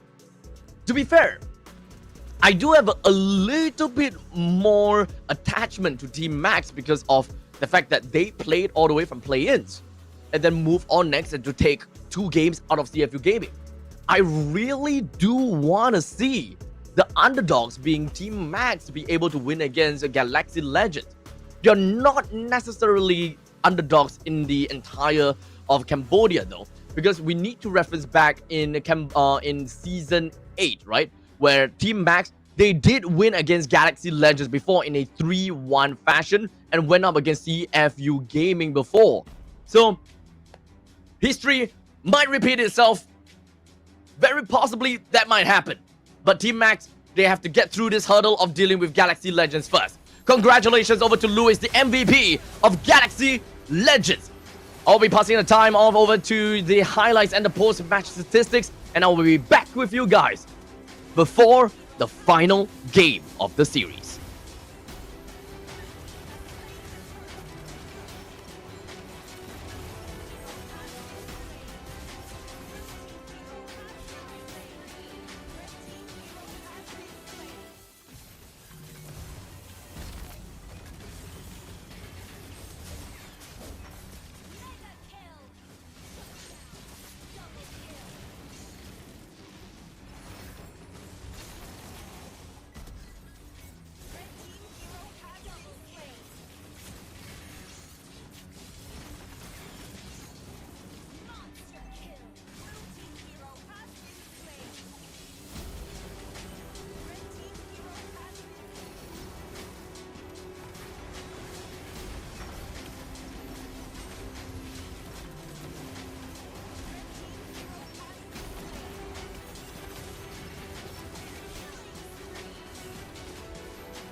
ជឿជាក់ហ្មងណោះ ចា ជឿជាក់ប៉ុន្មានភាគរយ 100%ហ្មង 100%ហ្មងណោះ ចាគឺហ្គេមក្រោយហ្នឹងគឺបានលើកឡាក់ស៊ីហើយគឺគាត់ឡាក់គី គាត់នឹងសំណាងល្អណាអូខេតោះសម្រាប់យើងជា fan របស់ Team Make គិតថាជាមួយនឹងវគ្គបន្ទាប់ Team Make ធ្វើបានល្អអត់ ចាសម្រាប់ខ្ញុំជា fan របស់ Team Make ខ្ញុំជឿថានៅវគ្គក្រោយហ្នឹងគឺ Team Make នឹងធ្វើបានល្អហើយយកជ័យជំនះទៅលើ Team Galaxy Legend 100% 100%ដែរណោះអូខេអញ្ចឹងសម្រាប់ឥឡូវនេះផងដែរយើងឃើញថាជាមួយនឹងការប្រកួតកាន់តែស្វាស្វែងខ្លាំងមែនតើហើយគឺជាការប្រកួតវគ្គដែលអញនិយាយបានថាកាត់សេចក្តីតែម្ដងតោះអញ្ចឹងអូនអាចជូនពរទៅកាន់សមាជិករបស់ Team Galaxy បាន ជូនពរឲ្យ Team Galaxy ទទួលបានជោគជ័យនៅហ្គេម5ហ្នឹង អូខេតែប៉ុណ្្នឹងឯណា ចាបង មានអីផ្ដាំផ្ញើទៀតអត់ ណាផ្ញើឲ្យពួកគាត់ខំលេងយកជ័យជំនះទៅលើ Team Make ឲ្យបាន អូខេតោះសម្រាប់យើងមានអីផ្ដាំផ្ញើទៅកាន់ Team Make អត់ ផ្ដាំផ្ញើទៅឲ្យអ្នកទាំងអស់គ្នាទាំង5អ្នកហ្នឹងខំលេងមានប៉ុន្មានចេះបញ្ចេញមកឲ្យអស់មកហើយយកជ័យជំនះឲ្យបានសម្រាប់ Make យើងទាំងអស់គ្នា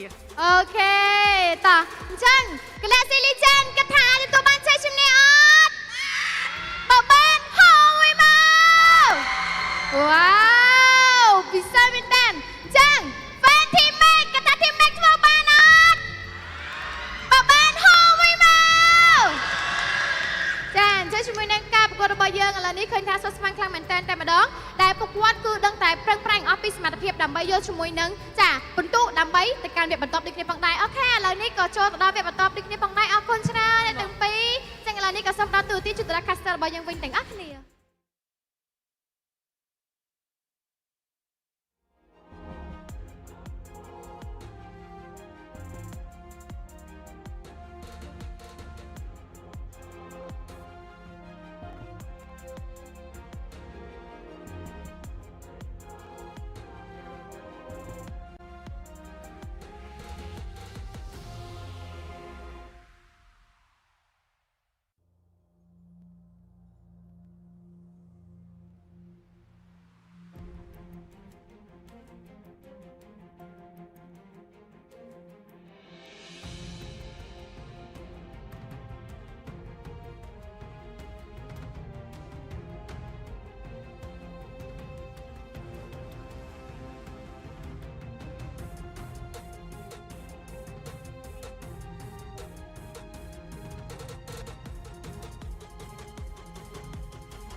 All right, ladies and gentlemen, we are back once again to MPL Cambodia Season 9 Playoffs, day number 3.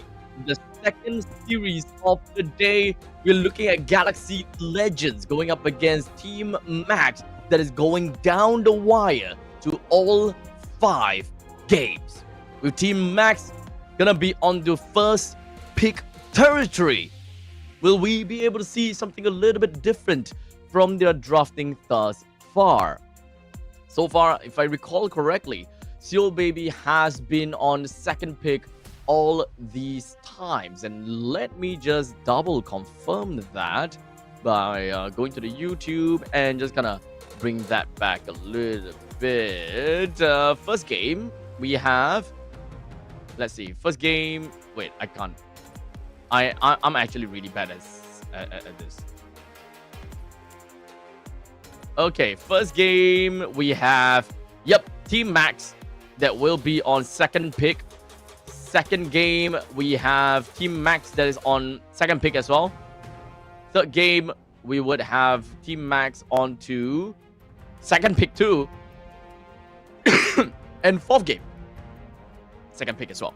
So this is going to be the first time that Team Max will go up with a first pick territory against Galaxy Legend. Once again, ladies and gentlemen, if you guys are in the YouTube chat, either in the Mobile Legends Bang Bang official channel or MLBB Esports, do say hi, drop a message, and of course, let's discuss a little bit about the game, right? If you got any comments, anything that you would like to, mention, or maybe there are some stuff that I may not know about, would love to have some of your insights to contribute to the broadcast today, as I'm unfortunately going to be alone.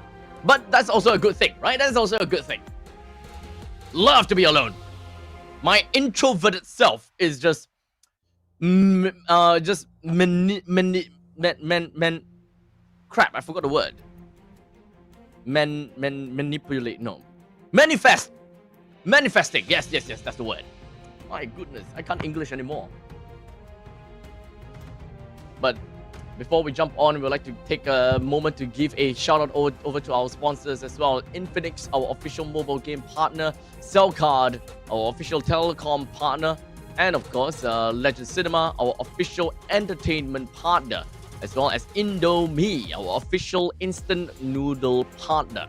As we gotta have to talk a little bit more about Indomie, right? It's a bond between true MLBB player and Indomie, right? I'm pretty sure that everyone here loves Indomie. I myself too. If I have like a massive supply of Indomie, I think I don't even have to get out of home, buy any food. I would just eat Indomie because the dry ones are just the absolute best. With the delicious savory flavor from Indomie noodles. I'm currently hungry, so that's why I'm talking about this, because I want to have my dinner real soon. But anyways, no serious MLB player can really resist this perfectly satisfying snack. I like how they call it a snack, right? Indomie is a snack, as true happiness is found in the combination of competitive esports and the rich taste of Indomie cup noodles. So make sure you guys head on over to your closest supermarket or any form of market that sells the Indomie. Grab one off the shelf and enjoy a nice, tasty snack.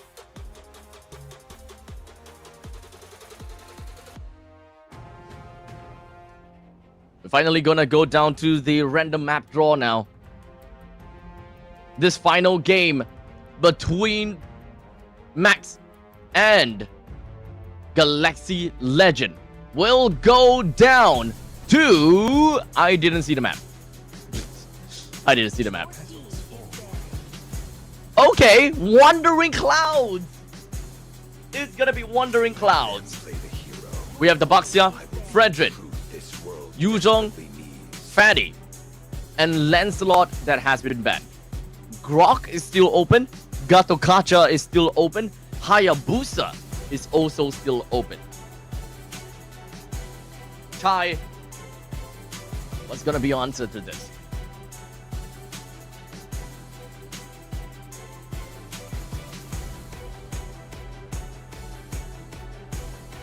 To take the time to really consider Hayabusa a problem? Did they even pick the Hayabusa?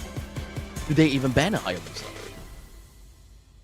I have a feeling that they are not even gonna ban a Hayabusa here, to be fairly honest.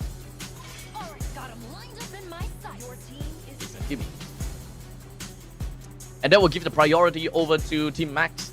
They have a couple of priority they can go for. Number 1, Gatokacha. Number 2, Hayabusa. And number 3, Yi. Okay, maybe CC, sorry. Based on track record, doesn't seem like they are putting a lot of priority onto Hayabusa, so Gatokacha might actually be the case.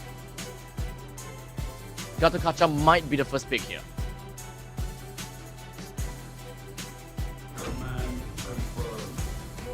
Oh, wait, Grok is open. Yep. I think that's fine.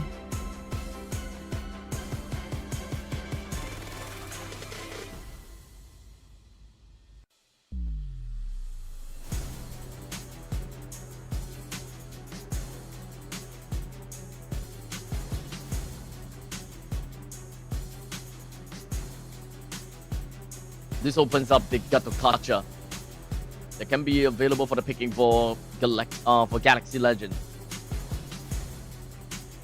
You don't have to snap pick that Yi as of yet.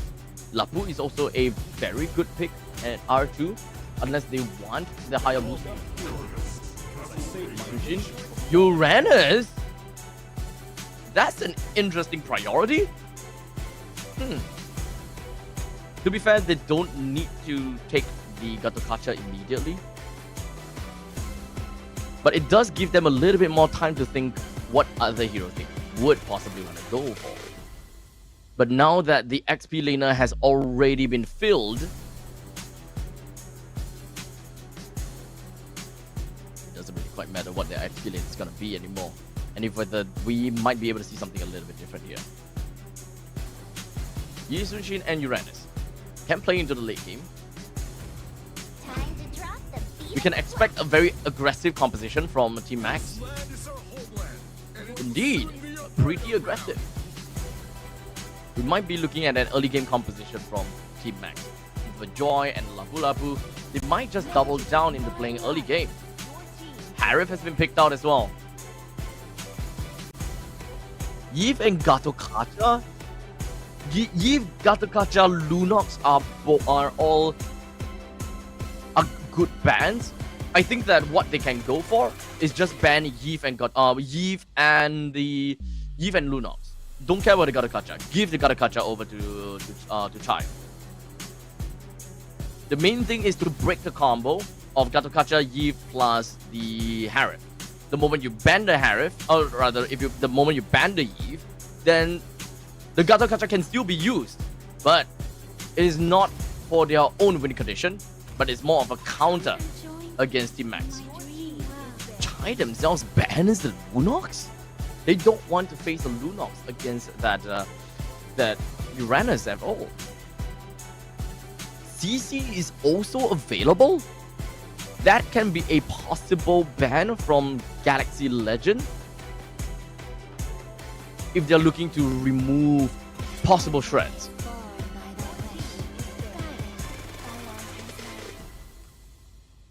Jusin's out. Since Lunox is out already, they don't have to focus so much and just kind of take a look at what Chai is looking to ban.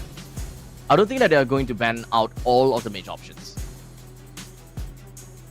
There's quite a lot of options that I can work with. If you want to look at early game, as much as I want to say the Valentina is decent, but I don't think that Valentina is a good pick against this current 3-man lineup from Galaxy Legends.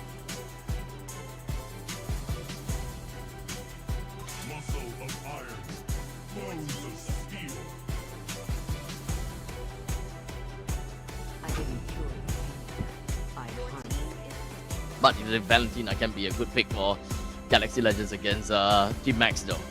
That's something that I failed to mention. Bravest Fighter and the Tectonic Charge are both good potential picks.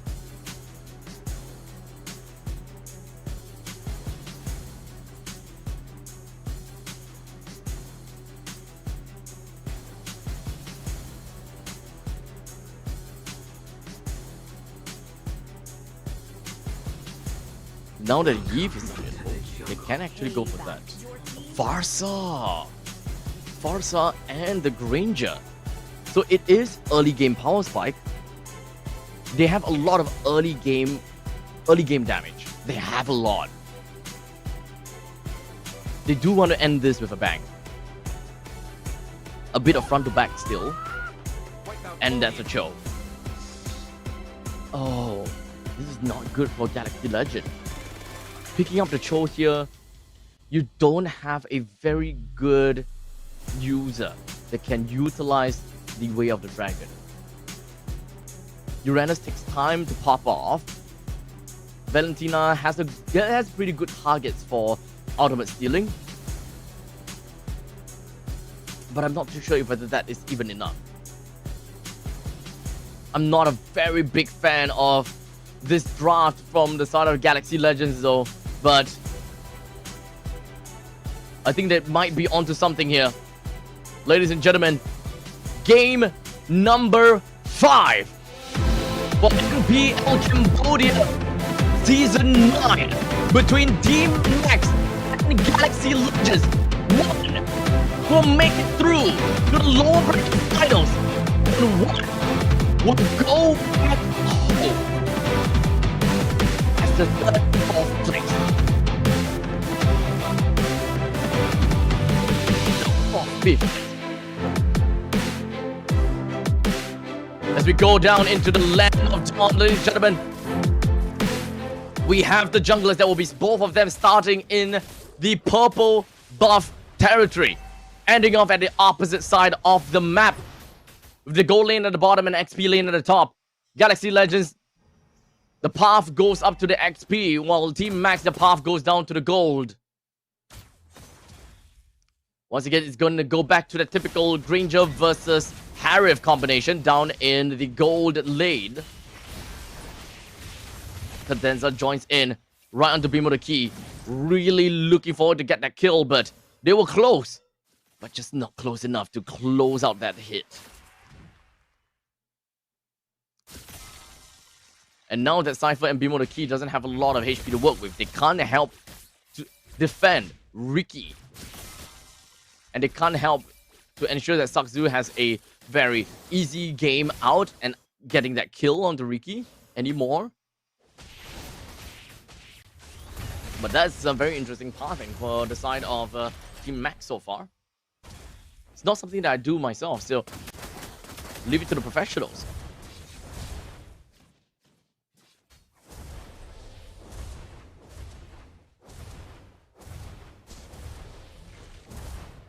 One minute and 50 seconds into the game right now.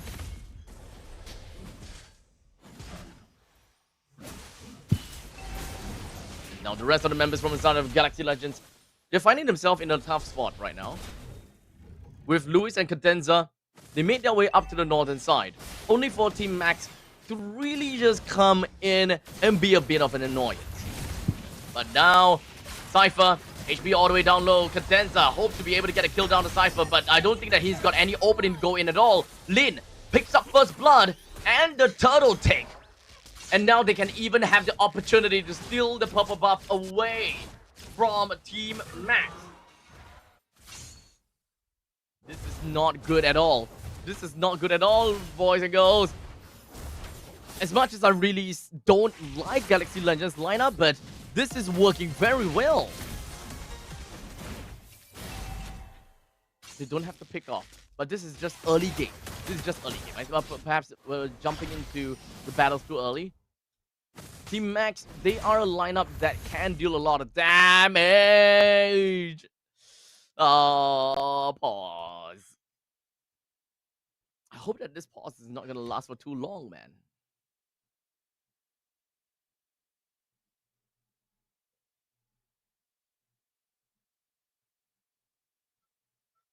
Zero to 1 is the current scoreline between these two teams at the 3 minutes mark. We would definitely want to ensure that the players are playing with no technical difficulty, or that there's no problems at all. What's wrong with that mic quality? Maybe I was too loud. I brought down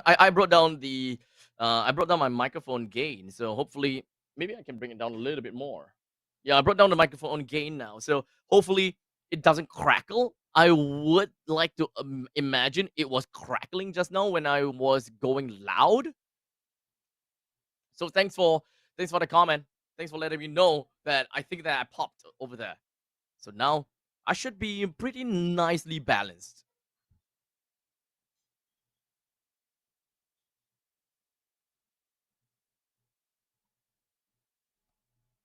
As we now prepare for the upcoming match. I'm not too sure whether the players are ready as of yet. But there we go. Down we go. We're back into the fight and back into the game. Lewis is at level 6. Damn.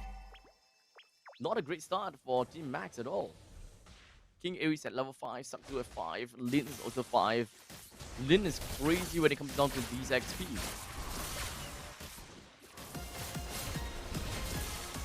But the good thing about Team Max is that they do have got the burst damage necessary to deal with Lewis. So he's not going to be an unstoppable force that Team Max can't deal with. They can definitely deal with him, no problems.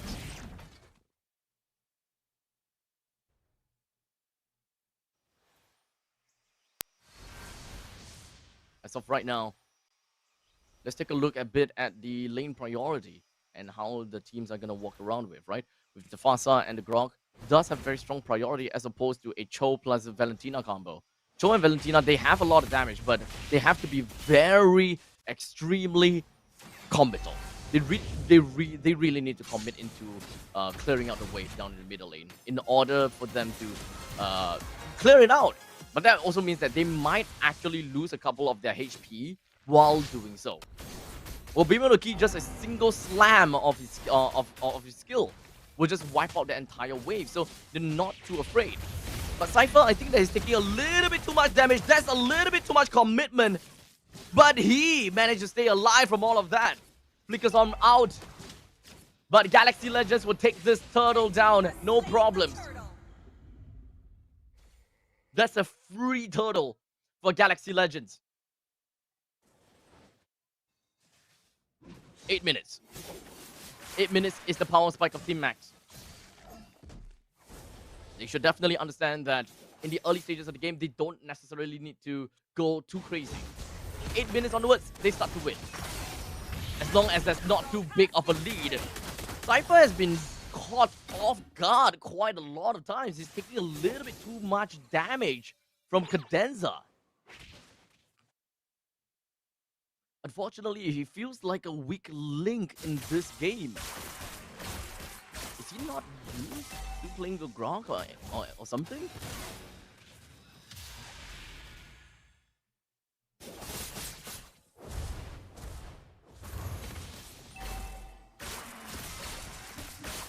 Clearing out the way for King Aries, just so that he can catch up a little bit. But I would like to assume that pause 1 understandably goes to King Aries, pause 2 over to Sakzu, pause 3 on the Beam of the Key.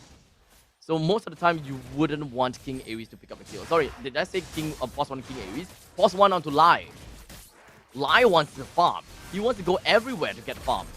But now, this might be the fight that we're looking out for, the Feathered Airstrike, but T-Cat runs away from all of that. That is unfortunate. Are they lacking crowd control?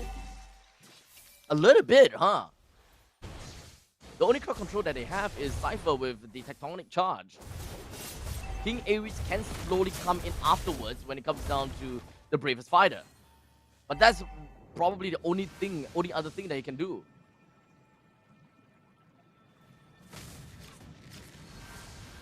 As Lewis stops the recall up to the top lane, preparing himself to go down to the bottom lane, but that also means that they will lose the T1 turret up to the top lane. Small price to pay, just so that they can secure this turtle for themselves. Feels like Team Max, they value the turtle buff at this minute, because this is what they want to go. Cypher, he misses the Tectonic Charge, but T-Cat, who returns in kind, wants to look for something right now, but People the Key and Sakzu themselves, both of them will go down. Galaxy Legends loses 2-2, so that is a 2-for-2 trade. But unfortunately, Sakzu is the one that went down. The Turtle still went over to Team Max, so I think that that's a huge win. That is still a win. Does he keep his Turtles? I don't think he keeps his Turtles buff, so maybe it's not a win at all. As now Team Max, they lose T1 in the top and the bottom. They're losing out a lot right now.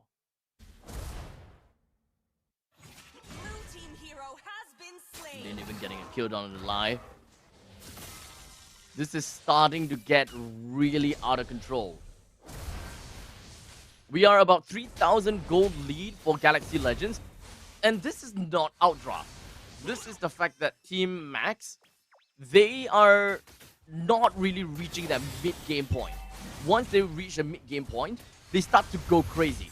And Galaxy Legends themselves, they will start to lose because they do not have a power spike that can rival against Team Max.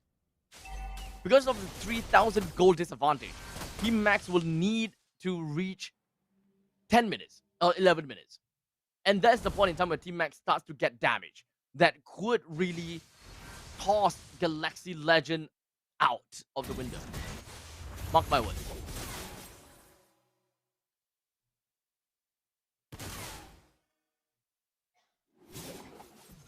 You just need to play it a little bit slow. And the moment that they have the power spike, they really need to make full use of the power spike.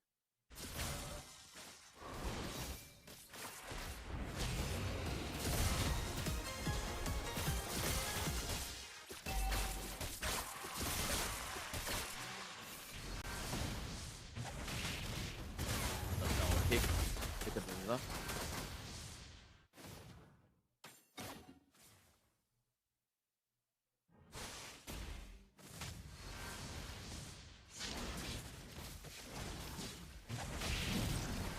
They're looking for something now. With the fact that the Lord is currently available, Team Max, do they have enough damage? I'm not too sure about this. King Ares putting himself in between of, in fact, not in between, but literally in the heart of Galaxy Legends. Lewis is all the way behind. He's gonna be a problem for BMO the Key, as it's literally just right in the face of King Ares Lion as well as BMO the Key. So now Sangsu finds himself taken down because he has been completely zoned out by Lewis. Good play from Lewis. The very annoying Uranus begs to be attacked, begs to eat up the entire feathered airstrike. But now, Galaxy Legends, they understand that this is their play. And King Ares, he will go down right after taking Cadenza down. Not a good value trade for Team Max. They don't have the damage. And they are having difficulties understanding what to do.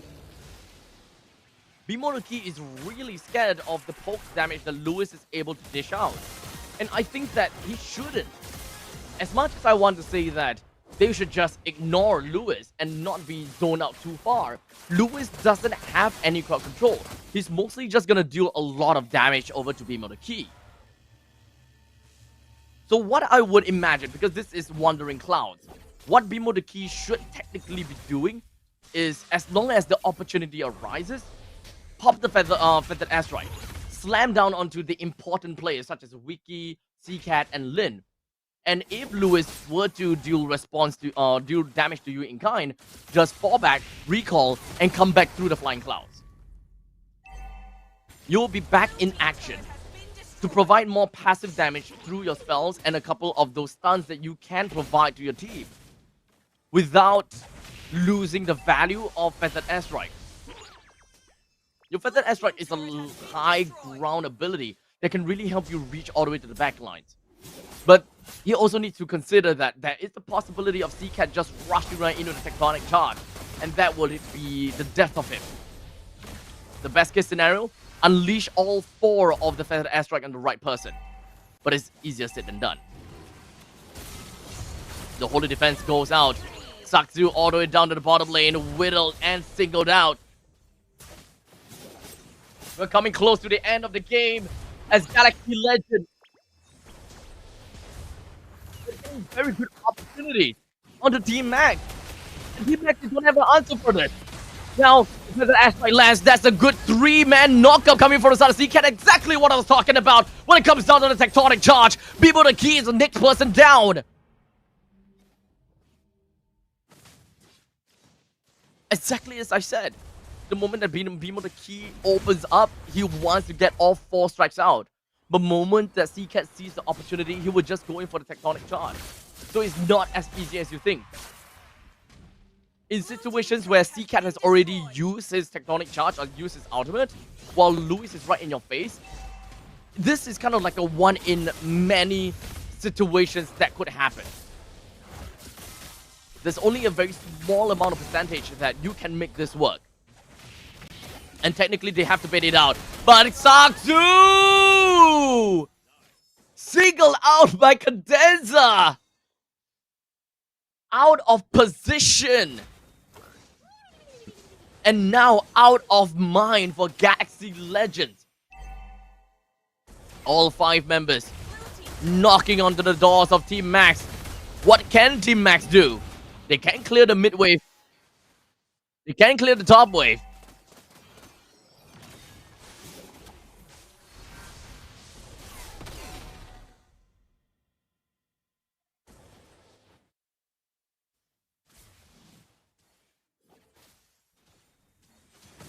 Well, now gonna be in the enmity of Galaxy Legends.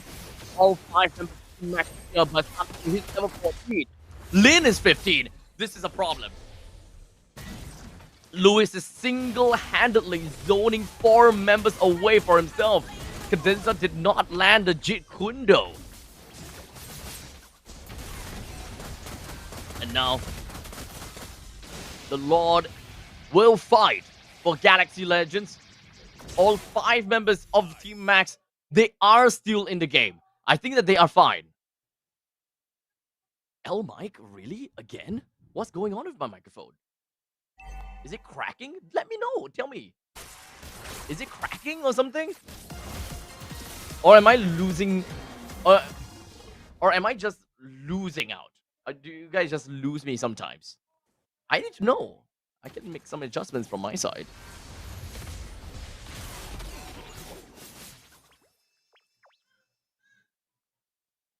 Saksu picks up that concentrated energy. And he finds himself at level 15. I don't know if whether they will stay alive long enough to meet the next fight though. As the Way of the Dragon lands on the King Ares. But that is not going to be a very good HP for the side of Cadenza. He's going to be back after the immortality, but still dead to the side of Lei. That is 1 kill to Lei. That's 10 stacks to the Sky Piercer. There is a small amount of opportunity now. King Ares makes himself all the way back home. They will deal with the Lord. The impending Lord. They lose the T2 turret. Good CCAT with the tectonic charge. King Ares pushes the rest of Galaxy Legends away. Lewis runs away. The Nature's Barrier erects right in front of Lewis. Wiki drops down the Zaman Force. There is an opportunity for them to actually get a kill down to Wiki, or will they? Wiki's fine. It's okay. I do have another match, and another match tomorrow. Don't forget about that. Don't worry, I still have my voice. I will bring you guys peak entertainment for the entirety of MPL Cambodia Season 9. And right as we talk about that, Saksu goes down! Way of Dragon connects down to the King Ares. Lin picks up a mega kill, leaving 3 members from the side of Team Max. And with only 3 members left from Team Max, Galaxy Legends, they are looking to end this game right here and right now. Trying to go for more. As Beam of the Key opens up with a defensive airstrike. Louis not a lot of HP to work with. There's now CCAT as well. He still has the tectonic charge to work with. But his Armored Force lays down right in front of Cypher. The Synchrofusion closes him out. The next wave comes down from middle. All 5 men is here. And Saksu finally back online as well. But the core has been dropped down to half HP. Saksu doesn't have enough HP to deal with Wiki. Double kill for Wiki. He might want to go for triple, but Lin takes an unstoppable kill. Cadenza goes for the kill on Beam of the Key. Galaxy Legends is going to be making it through to the next stage of the upper bracket finals. And Team Max will originally bow out of the competition.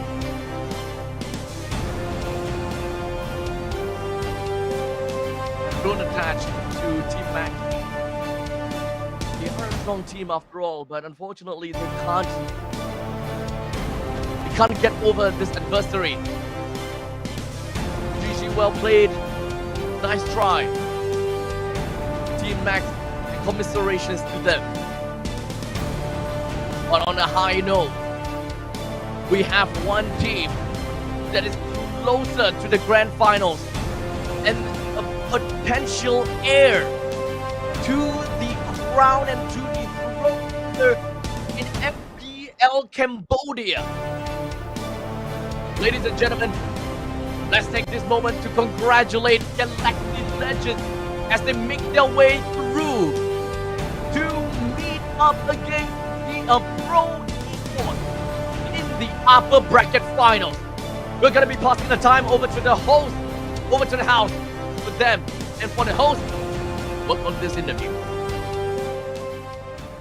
ចង់ចេញនេះគ្នាអូខេតោះចាំង team make មានពាក្យពេចន៍អីនិយាយបដិញ្ញាទៅកាន់ fan របស់យើងសម្រាប់ថ្ងៃនេះសម្រាប់លទ្ធផលថ្ងៃហ្នឹងជាដំបូងខ្ញុំសូមអរគុណក៏ដូចជាទៅដល់ organization និងមេហ្គេទាំងអស់ដែលពួកគាត់បានចូលរួមគ្រប់គ្រងនិងតែងតែ support ពួកខ្ញុំហើយក៏សូមទោសសម្រាប់លទ្ធផលដែលពួកខ្ញុំចាញ់ថ្ងៃហ្នឹងប៉ុន្តែដូចខ្ញុំនិយាយអញ្ចឹងការចាញ់របស់ពួកខ្ញុំនៅ Game Prime នេះខ្ញុំគិតថាពួកខ្ញុំចាញ់ដល់ចិត្តហើយព្រោះមិនមែនចាញ់ដល់សំណាងទេអញ្ចឹងខ្ញុំសូមនិយាយម្ដងទៀតបើសម្រាប់ទៅមេហ្គេទាំងអស់គ្នាពួកខ្ញុំនឹងសន្យាថានឹងព្យាយាមធ្វើឲ្យបានល្អនៅ season ក្រោយអូខេអញ្ចឹងជូនពរសំណាងល្អនៅរដូវកាលក្រោយទៀតណា team make អូខេអរគុណច្រើនអាចទៅសម្រាប់បានអរគុណចាអញ្ចឹងយើងបានដឹងហើយជាមួយនឹងការប្រកួតឃើញថា team make គឺគាត់មិនអាចបន្តជាមួយនឹងការប្រកួតរបស់យើងទេហើយក៏សូមចូលរួមអបអរសាទរទៅកាន់ Galaxy Legend វ៉ាវធ្វើបានល្អមែនតើសម្រាប់ថ្ងៃនេះ Galaxy Legend គឺបន្តដំណើរជាមួយនឹងការទៅប៉ះ Pro Esports វិញតែម្ដងតោះសូមចំណាប់អារម្មណ៍តិចណា Secret មិនដែរភ័យទេគេបាន2បន្ទុកមុនអត់ភ័យហ៎អត់ភ័យទេណោះបាទឥឡូវមានអីចង់និយាយខ្លះអត់អត់មានទេហ៎តោះ fan អាហ្នឹងគ្រប់គ្រងច្រើនណាស់ណាមានពាក្យអរគុណអ្នកនរគ្នាដែលបានចូលរួមទស្សនាហើយនឹងគ្រប់គ្រងGalaxyអូខេដោយសារតែយើងមានជាមួយនឹងការប្រកួតបន្តទៀតយើងត្រូវប៉ះជាមួយនឹង Pro Esports អាចនិយាយបានអត់ថាជាមួយនឹងពេលដែលប្រតិទទៀតយើងត្រូវប្រកួតហ្នឹងគឺយើងមានការបដិញ្ញាទៅកាន់ fan របស់យើងថាធ្វើបានល្អដូចការប្រកួតមិញអត់អាចនិយាយបានថាចាញ់លើមុន 3-2 សារពួកខ្ញុំ fail តែពួកខ្ញុំ comeback វិញបាន3-2ការគេ3យើង2អញ្ចឹងសង្ឃឹមថាពេលដែលយើងប៉ះ Pro Esports យើងនឹងធ្វើបានល្អអញ្ចឹងទៀតណោះពួកយើងព្យាយាម fix ហើយអញ្ចឹងយើងរៀបចំមកហើយដើម្បីទៅប៉ះជាមួយនឹង Pro Esports ថ្ងៃនេះដូចគ្នាដើម្បីឈ្មោះទៅកាន់វគ្គ Grand Final ថ្ងៃស្អែកណាបាទអូខេអញ្ចឹងជូនពរសំណាងល្អទាំងអស់គ្នាណាអញ្ចឹងសូមសម្លេងហោជួយទៅកាន់ Galaxy Legend មួយទៀតមកចាអូខេអរគុណច្រើនចាឥឡូវនេះក៏សូមដល់ទូទីជូនទៅដល់ caster របស់យើងវិញទាំងអស់គ្នាបាទអរគុណច្រើនសម្រាប់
ណានាក៏ទៅលេចិនដែរ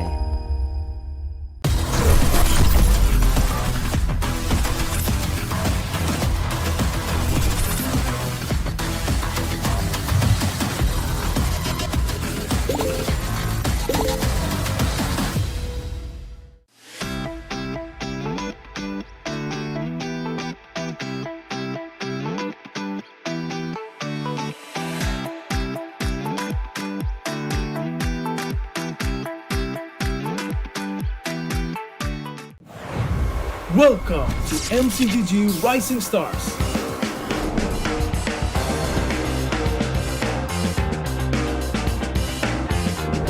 From September 12th to October 19th, take part in the regional contest, open to all players. Step up and prove your strength. Division finals will run from October 24 to November 2. The top 16 players in each division may advance to the next stage of MRS. Check your in-game mail for information.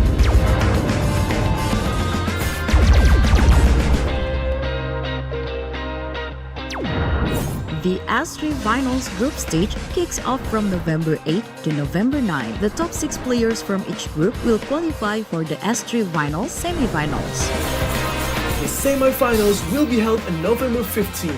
The highly anticipated grand final arrives on November 16. The champion will earn a direct qualifications for the first MCGG World Championship.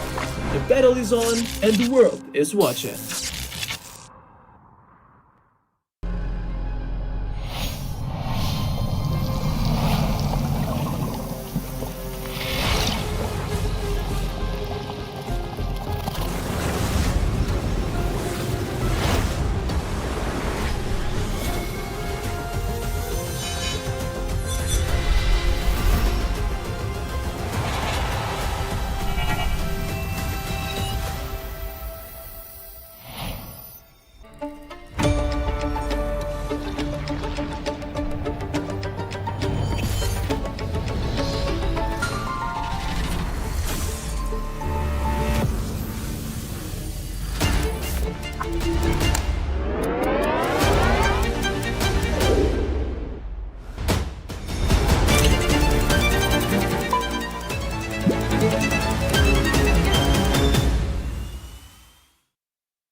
Wow, មីកុងឥណ្ឌូមីកំប៉ុង ចង់មែន ចង់ ទៅញើ ស្រួយឆុងស្រួយញ៉ាំ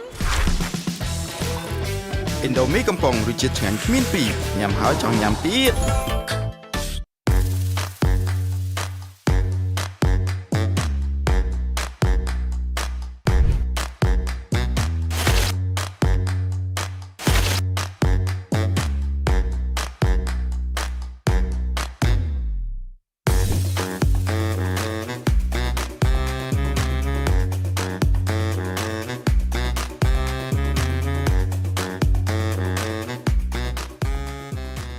ណានាក៏ទៅលេចិនដែរ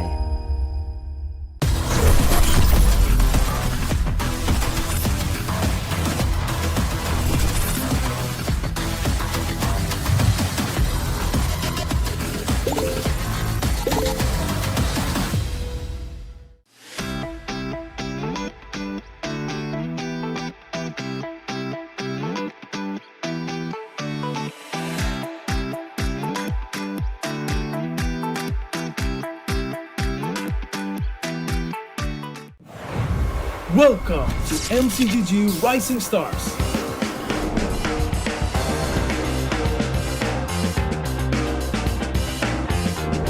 From September 12th to October 19th, take part in the regional contest, open to all players. Step up and prove your strength. Division finals will run from October 24 to November 2. The top 16 players in each division may advance to the next stage of MRS. Check your in-game mail for information.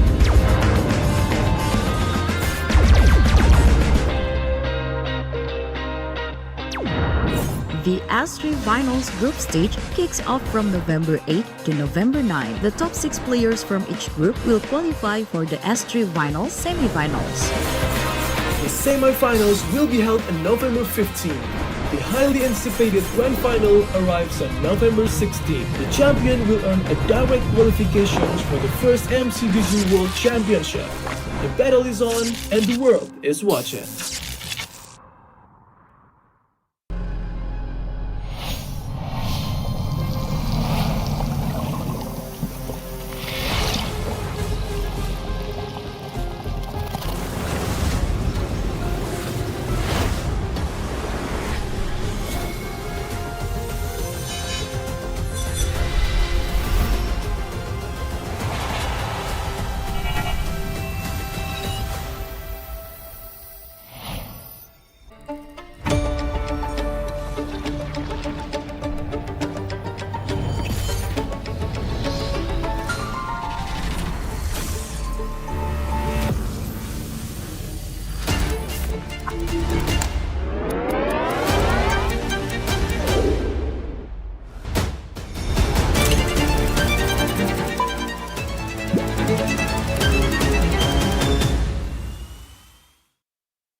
Wow, mi con Indomieកំប៉ុង ចង់មែន ចង់ ទៅញើ ស្រួយឆុងស្រួយញ៉ាំ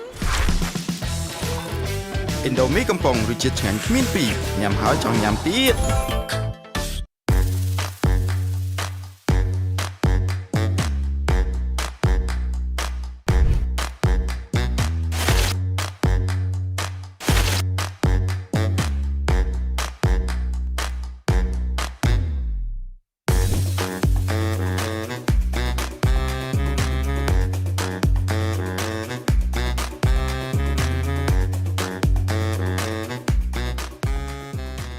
ណែណាក៏ទៅលេចិនដែរ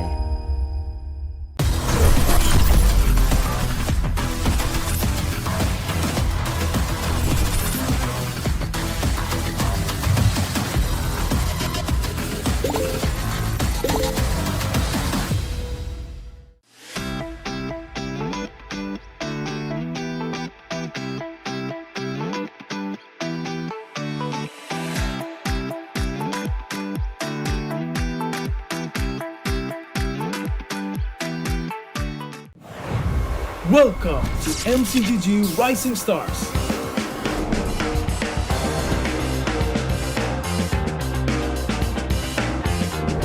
From September 12th to October 19th, take part in the regional contest, open to all players. Step up and prove your strength. Division finals will run from October 24 to November 2. The top 16 players in each division may advance to the next stage of MRS. Check your in-game mail for information.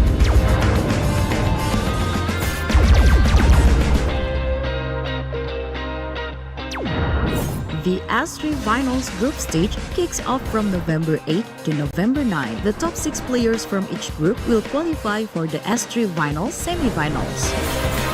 The semi-finals will be held on November 15. The highly anticipated grand final arrives on November 16. The champion will earn a direct qualification for the first MCDG World Championship. The battle is on and the world is watching.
Wow, mi con Indomieកំប៉ុង ចង់មែន ចង់ ទៅញើ ស្រួយឆុងស្រួយញ៉ាំ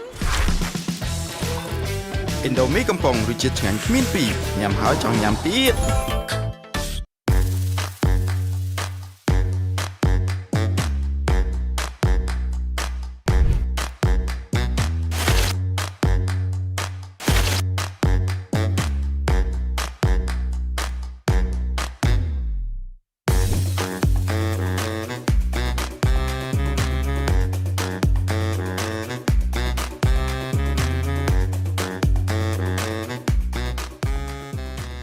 ណានាក៏ទៅលេចិនដែរ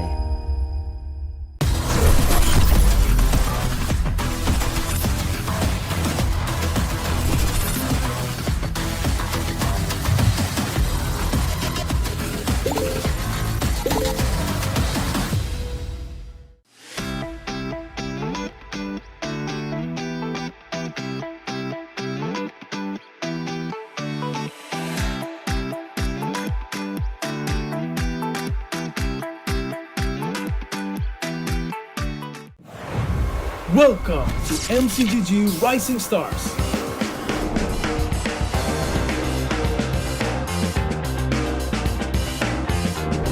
From September 12th to October 19th, take part in the regional contest, open to all players. Step up and prove your strength. Division finals will run from October 24 to November 2. The top 16 players in each division may advance to the next stage of MRS. Check your in-game mail for information.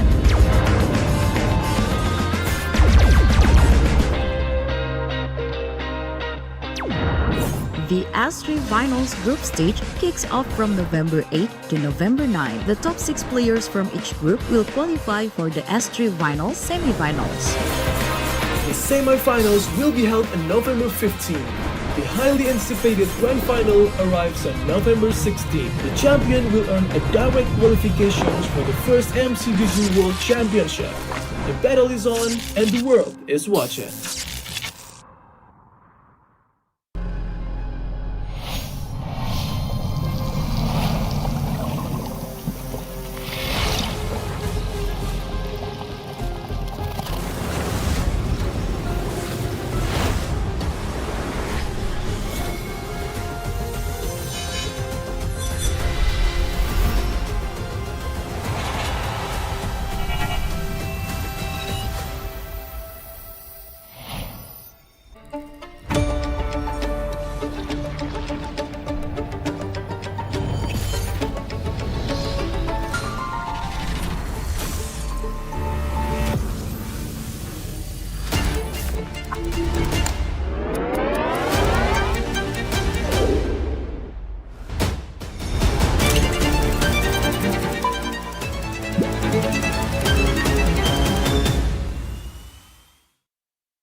Wow, mi con Indomie កំប៉ុង ចង់មែន ចង់ ទៅញើ ស្រួយឆុងស្រួយញ៉ាំ Indomie កំប៉ុងរសជាតិឆ្ងាញ់គ្មានពីរញ៉ាំហើយចង់ញ៉ាំទៀត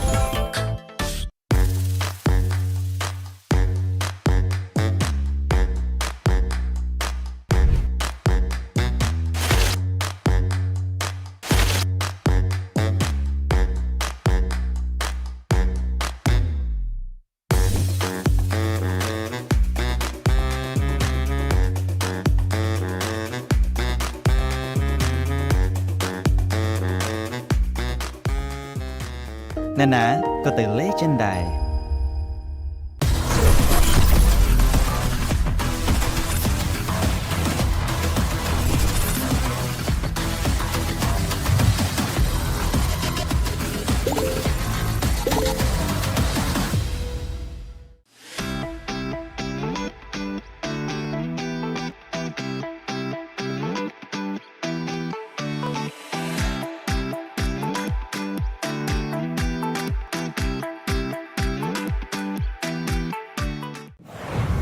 Welcome to MCGG Rising Stars.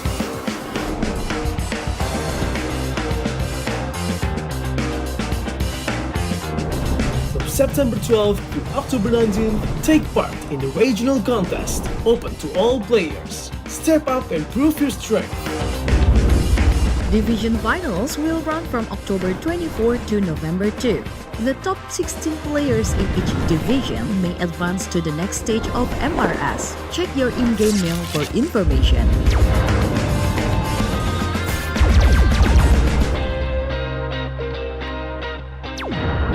The S3 Finals group stage kicks off from November 8 to November 9. The top 6 players from each group will qualify for the S3 Finals semi-finals. The The semi-finals will be held on November 15. The highly anticipated grand final arrives on November 16. The champion will earn a direct qualifications for the first MCDG World Championship. The battle is on and the world is watching.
Wow, mi con Indomie កំប៉ុង ចង់មែន ចង់ ទៅញើ ស្រួយឆុងស្រួយញ៉ាំ Indomie កំប៉ុងរសជាតិឆ្ងាញ់គ្មានពីរញ៉ាំហើយចង់ញ៉ាំទៀត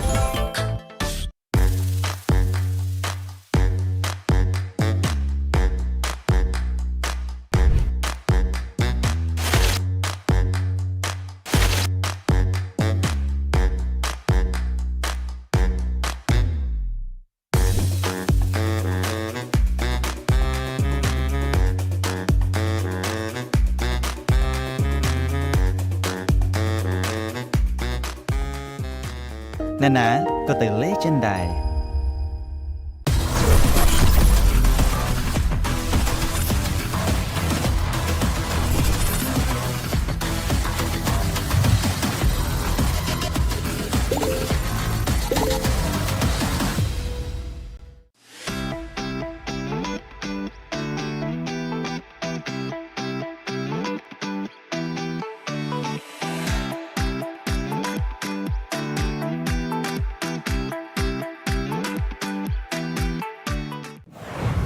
Welcome to MCGG Rising Stars.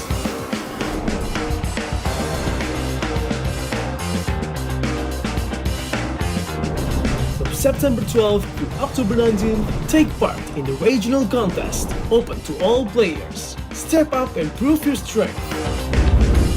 Division finals will run from October 24 to November 2. The top 16 players in each division may advance to the next stage of MRS. Check your in-game mail for information.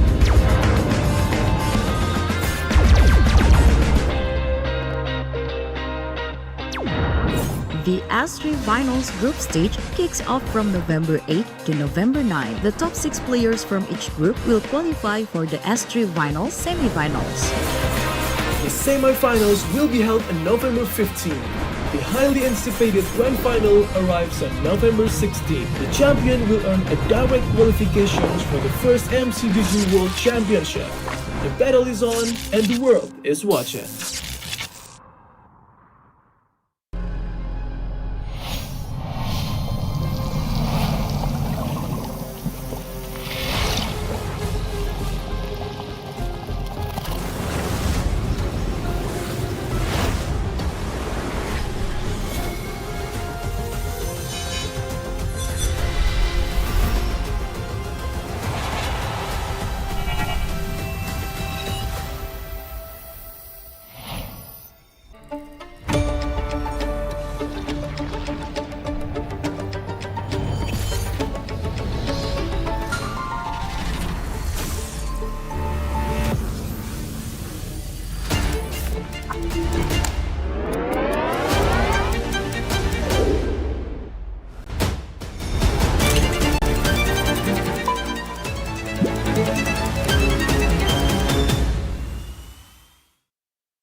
Wow, mi con Indomie កំប៉ុង ចង់មែន ចង់ ទៅញើ ស្រួយឆុងស្រួយញ៉ាំ Indomie កំប៉ុងរសជាតិឆ្ងាញ់គ្មានពីរញ៉ាំហើយចង់ញ៉ាំទៀត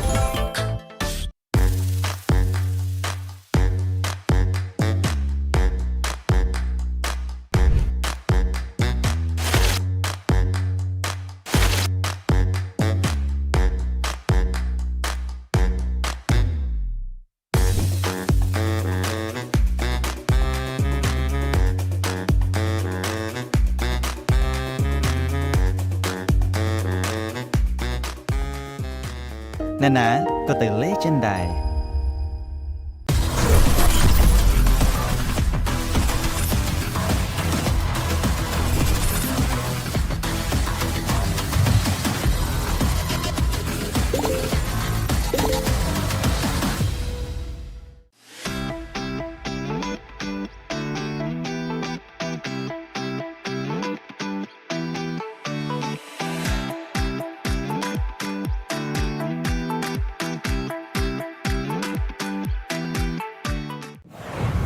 Welcome to MCGG Rising Stars.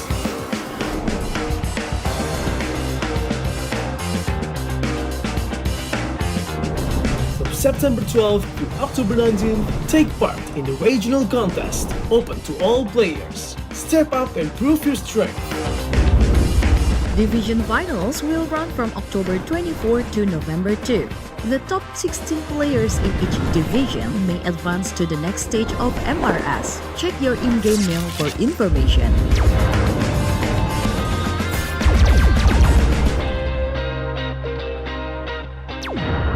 The S3 Finals group stage kicks off from November 8 to November 9. The top 6 players from each group will qualify for the S3 Finals semi-finals. The semi-finals will be held on November 15. The highly anticipated grand final arrives on November 16. The champion will earn a direct qualifications for the first MCGG World Championship. The battle is on and the world is watching.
Wow មីកុង Indomie កំប៉ុង ចង់មែន ចង់ តែញ៉ៅ ស្រួយឆុងស្រួយញ៉ាំ Indomie កំប៉ុងរសជាតិឆ្ងាញ់គ្មានពីរញ៉ាំហើយចង់ញ៉ាំទៀត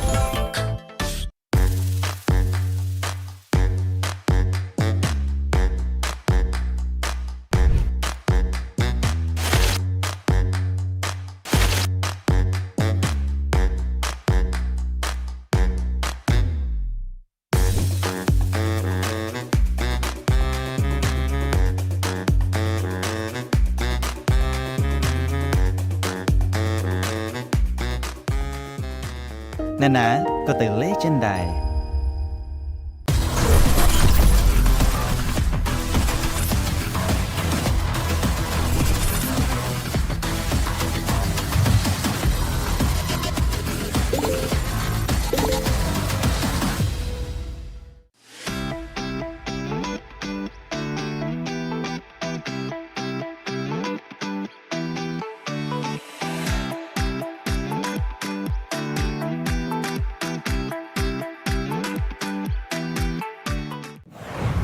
Welcome to MCGG Rising Stars.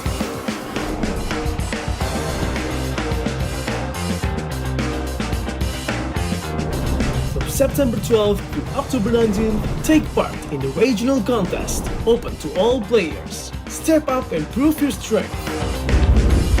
Division finals will run from October 24 to November 2. The top 16 players in each division may advance to the next stage of MRS. Check your in-game mail for information.